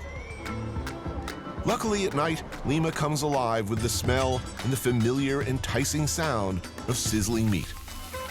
It's time for delicious, screamingly hot, garlicky, spicy, flavor-jacked street meats. And as anybody who knows me is well aware, I love me some street meat. The street food in Peru is starting to disappear. Really? Why? Yeah. Because, you know, the neighbors, they... Oh, the neighbors complain? Complain. Our friend Coque brought us to this place. Sí, chocholí, tripita con su anticucho. To Doña Pochita, a street stall named for the lady who runs the joint. They specialize in one thing. Beef heart, anticuchos. Anticuchos is Quechuan for skewered meat. This stuff, they say, goes back all the way to the Incas and was as immediately popular with the Spanish conquistadors as it is today. Ooh, that looks good. Which is to say, I must have some. Damn. Traditionally a mix of beef hearts and other animal parts. Chicken hearts, they're like gizzards, and there's tripe. Right. Marinated in garlic, cumin, and onion, maybe a little vinegar. Oh, yeah. Grill that up and pile it high. These are not small portions. These people are getting these mountains of food. Okay, I'm rolling up. The sauce, the sauce. Let's go to the sauce. Yeah. It does not get any better. Voila. Let's do it. Man, that's awesome. Yeah. Beef heart? Yes. Yeah. That is some magic right there. Salud. Salud. Salud. It's very garlicky. The marinade is nice. This is what the tripe? Corazón de pollo. Corazón de pollo. Chicken heart. Yeah, that is seriously tasty. Delicioso, huh? Buenísimo. The beef heart and the chicken heart, the texture is so nice. And it's hot. The sauce is really hot. Como wasabi a little bit. Woo! All right, I'm maxed out. Really delicious. Delicioso. Excellent.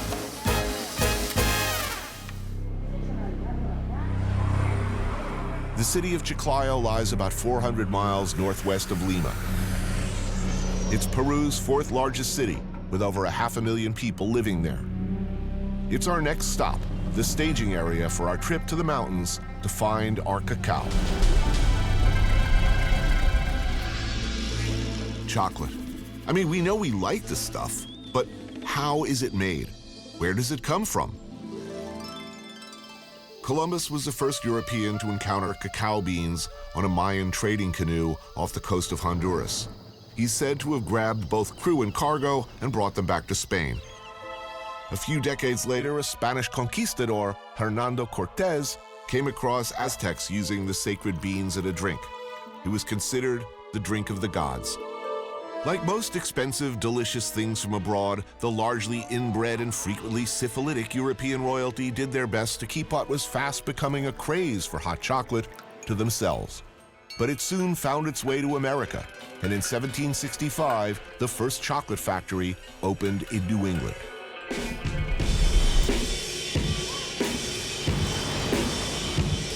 Chiclayo's main market is a massive one-stop shop for all things chocolate, as well as just about everything else under the sun. Ooh, what, man? You got your animal skulls. Whoa. That's tempting. Haircut? No, I'm good.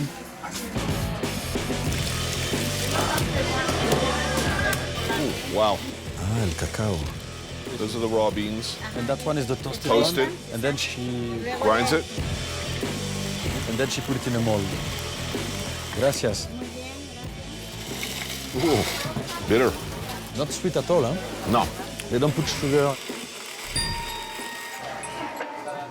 Actually, here we are in the area of the market, I believe, where they have what they call santarias. Ah. Repair is, how shall I put it? Well, let's just say he's got more of a spiritual side than me. So it's all the ingredients that you need for the shaman to bless the harvest of the cacao. Okay. So he's got us shopping for what I guess you'd call shamanic supplies. Which place are we going to? I like the lady with the sunglasses. Yeah, I like it too. Yeah. Here. Medical medicinal herbs with supposed magical properties, and stuff for this shaman dude to bless us and our cacao crop. Necesito hojas de coca y carnación rojas y blancas. This one is amazing. It smells really good, and it supposedly purifies the house. Yeah. Smells like hippie. No, but it's interesting. The shamans are very, very well respected in the Inca culture and in the region. They cure everything. They do ceremonies. Good? Yeah, I think we're good.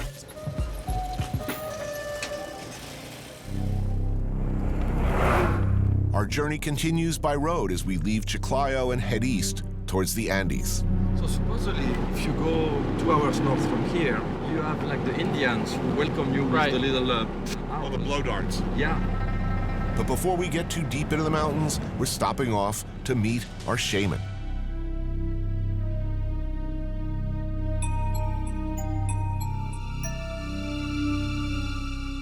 Hola, señor. Mucho ¿Qué tal? gusto. Eric. Francisco, ¿qué tal? Anthony. He's going to teach us how to do the bath for the plants and for us. Okay. ¿Sí? With that. Señor, eso es una piedra de una... De cerro. Meteorita, ¿no? Exactamente, sí. It's a meteor stone. Vamos limpiando, vamos sacando todo. He's cleaning. Cada obstáculo, pues vamos sacando. All the negative Retirando todo. vibrations.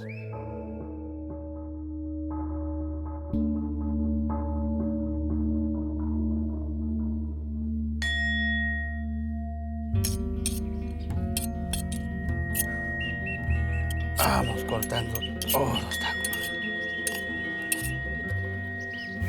Close your eyes.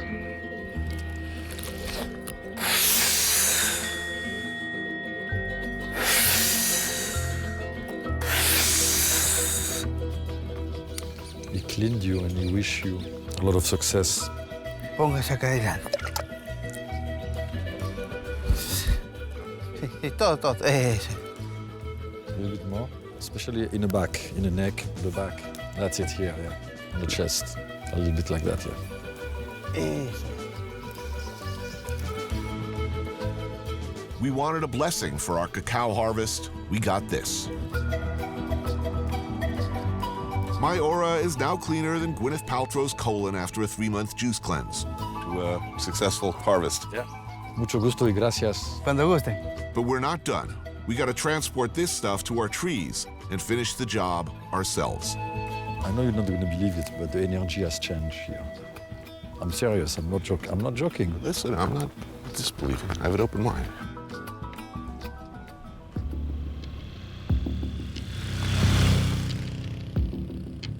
Eric and I are heading to the Marañón Canyon, 8 hours by car from Chiclayo, well into the Andean highlands.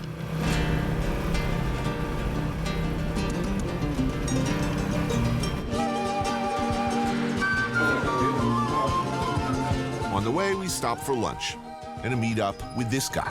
You want a sopa de gallina? Gallina, sí. Tres sopas de gallina, por favor. Chris Curtin, master chocolatier and our business partner in this knuckleheaded adventure. One of life's great joys, eating in a Peruvian market. I love markets for breakfast, it's nice.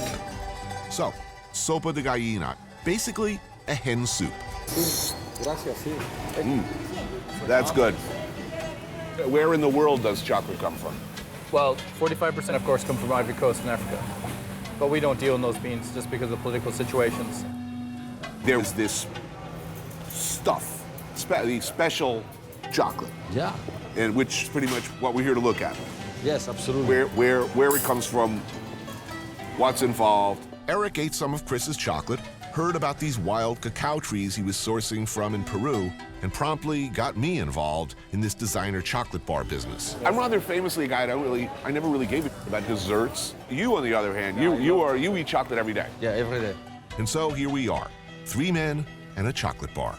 Good thing for the world or exploitative opportunism? Yet to be determined. What do I, after all, know about chocolate? Next to freaking nothing. It's good like that, right? Like Oliver Twist there. Yeah, we used to eat it like that in the orphanage.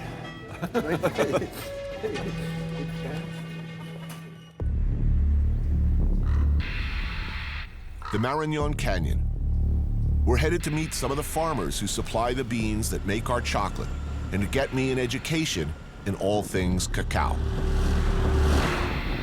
The roads up into these mountains can be tricky. So we gotta take care of the local vigilante dudes who run a roadblock here outside of town.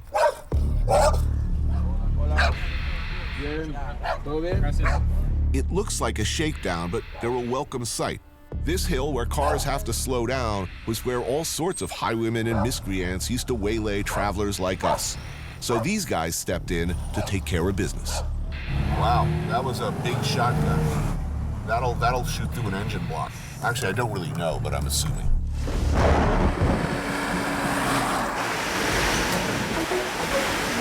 At this time of year, there's also the rain and mud, which can mean flooded streets and streams that cut right across the roads.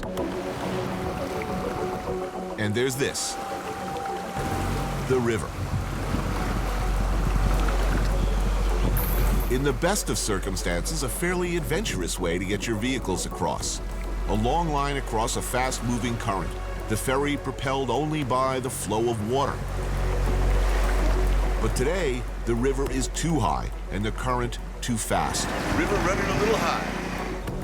It's these smaller boats or nothing. When dealing with complex transportation issues, the best thing to do is pull up with a cold beer and let somebody else figure it out. Yeah, so let's go on the boat. To my crew, I say good luck. We're headed for what looks like a bar on the other side. We'd like to go to Punta Cerveza, por favor. And let me tell you, it's quite a ride. I'll go the last. Yeah.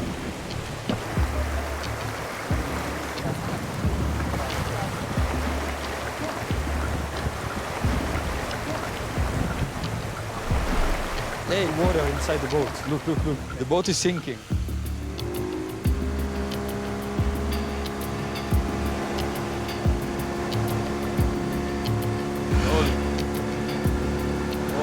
You gotta go down and then up, just right.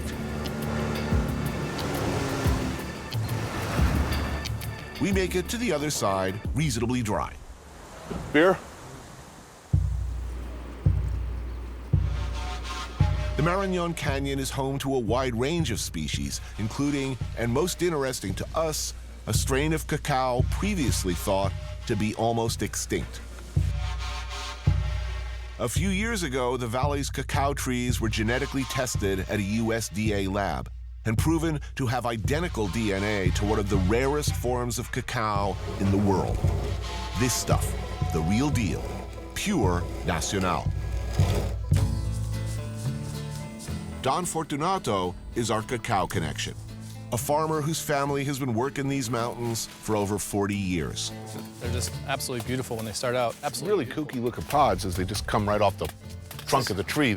They sort of look like somebody, glued them to the side of a tree, This is a once-a-year crop? It goes continuously, but this is the peak season. See the way it comes out? Try that. Take one in your mouth. Bite it, and you see the nibs inside? Those are the cocoa nibs. So, where does chocolate come from? The bean. Okay, here's where chocolate comes from. The trees produce pods.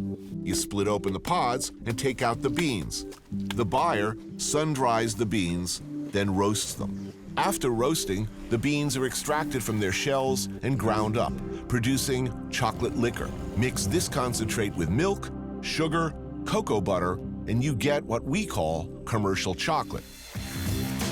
Now, our chocolate bar sells for a nosebleed price that's high by even premium chocolate standards. So where does the money go? And most importantly to me and Eric, are we doing a good thing? Here's how it breaks down. The raw cacao costs 1 chunk. Labor, the inner sleeve, this much. Design, box, packaging, this much. Various sundry equipment and miscellaneous, another small chunk. Chris, me, and Eric each get a slice out of every bar. That leaves this much, which the retailer takes.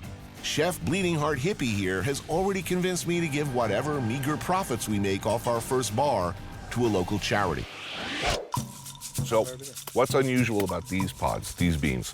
Extremely high quality flavor. Thought not around for a while. This was what almost all chocolate was made of over 120 years ago. Right. And now it's making a giant comeback.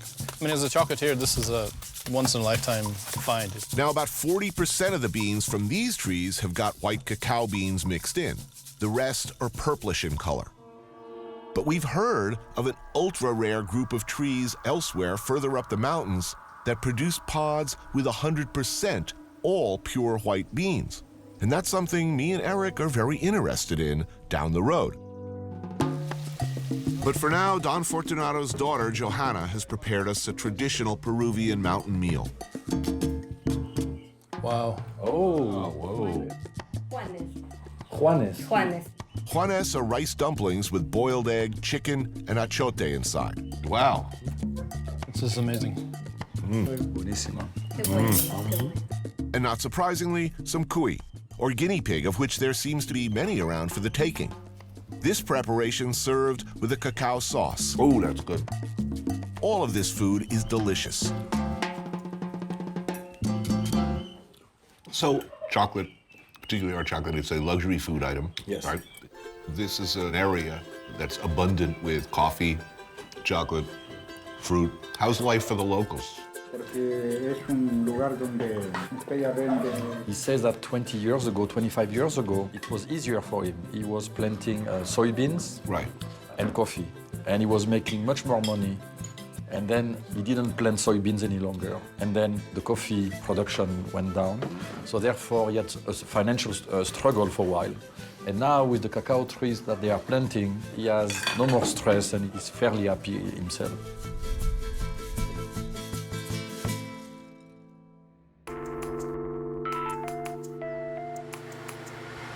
I'm in the Marañón Canyon of Peru with my friend and partner in chocolate bars, Chef Eric Repair. Eric and I are intrigued by these ultra-rare, all-white beans we heard about from Don Fortunato. So we set up a meeting with another farmer, Don Edilberto, elsewhere in the valley. Now, we thought it would be a nice gesture, given all the high-test culinary talent between us, to make him and his family dinner in return for his hospitality. What are you thinking? Look what they have. Squabs. Squabs. Butterfly marinade grill. We could do that. but we have this nice sausage. They have sausage. Which would be nice to throw in with stew. Chorizo, chicken, onion, maybe some peppers, a little bit of spice. Okay, I'm taking chorizo and potatoes. So we're kind of moving into the Spanish, what's it called, zarzuela, but with zarzuela. chicken. And we can even use shrimp from the guy. Shrimp and chicken works. That sounds like a plan. ¿Me puede dar camarones, por favor? 24. You have 24? Yeah. Successful. Yeah, so far, but wait until we arrive there. It's going to be interesting. Don't be a downer, man. I'm optimistic. We arrive at the village where the fabled white cacao beans are said to be growing and meet with the village's unofficial mayor and our cacao farmer, Don Edilberto, who will lead us to the trees. Okay, we're going to follow him. What was depicted as a short walk up a slight incline turns out to be an epic hump up one hill after another. When you're tired, you tell us, we stop, okay? When I slump to the ground and urinate all over myself, that'll be a tip that I probably want to stop.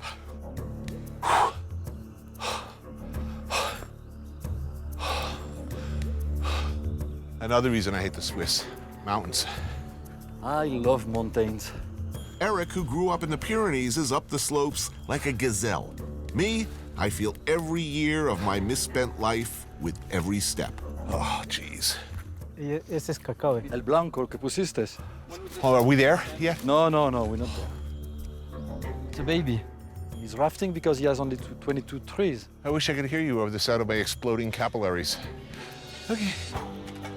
By the time we get near the fabled trees, I'm toast, gasping for air, ready to puke from the altitude and the exertion.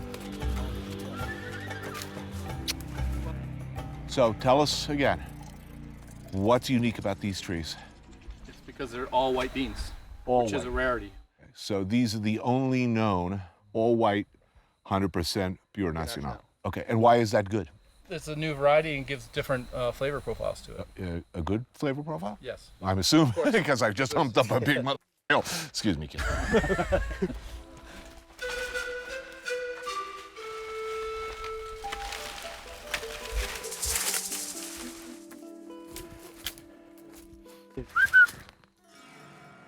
Oh, nice catch. Machete?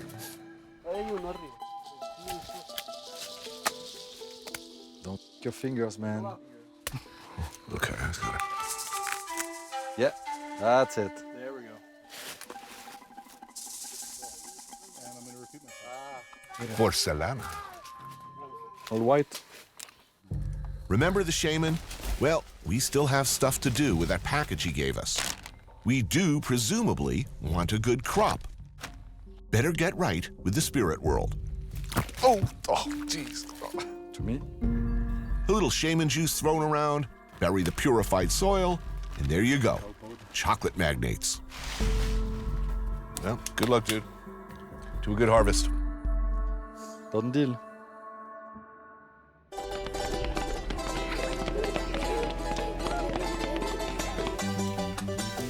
The trip downhill, unsurprisingly, is a lot easier on me. Time for me and Chef Repair to get cooking.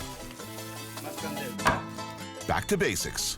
Wood fire, ingredients from the morning market, and this old-school recycling system. Here, little fella. I'm ready for the chicken. Okay, here we go. And the red wine.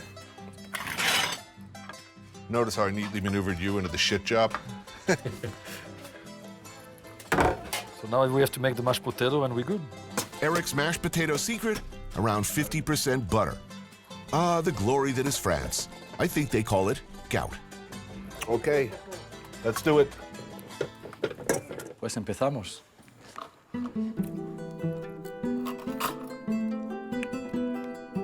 Paren así la comida. Muy delicioso. Gracias. You guys can cook. Some say. Sometimes. Usted es el único que tiene el cacao blanco. Soy el único en la cantidad que sembraron los 15,000 plantones. He's the only guy who has the white cacao. He asked all the farmers of the village here to do exactly what he has done. So the other farmers are starting to copy him. Right. And he's happy because it's going to bring wealth in the village and the valley and the community. Afterwards, Don Adalberto makes a traditional unsweetened hot chocolate preparation. Ground cacao nibs and hot water. No milk, no sweeteners, no nothing. Just like the ancient kings liked it. Oh, here we go. Gracias. Wow, the real deal.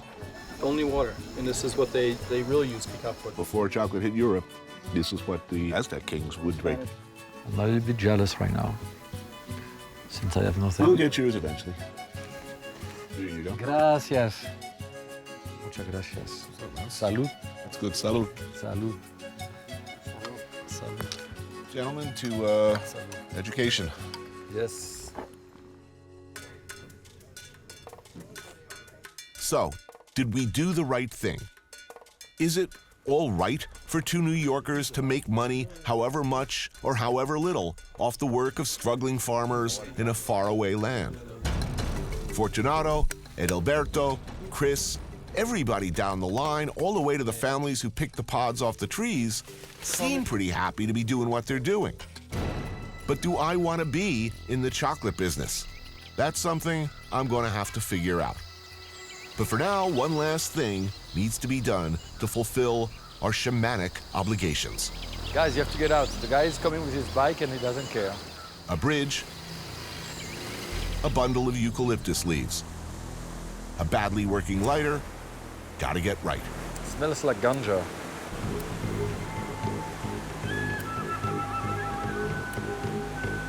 You have a lighter? We need to burn this stuff and pass it around our bodies 3 times. Got something or not? Oh, it's so too moist. Oh, you got it, man. Okay. Smoking? It's not smoking. I'm gonna get it. Hold on. I'm gonna get it. This is... That's it. Now I got it. Let's do it. Okay.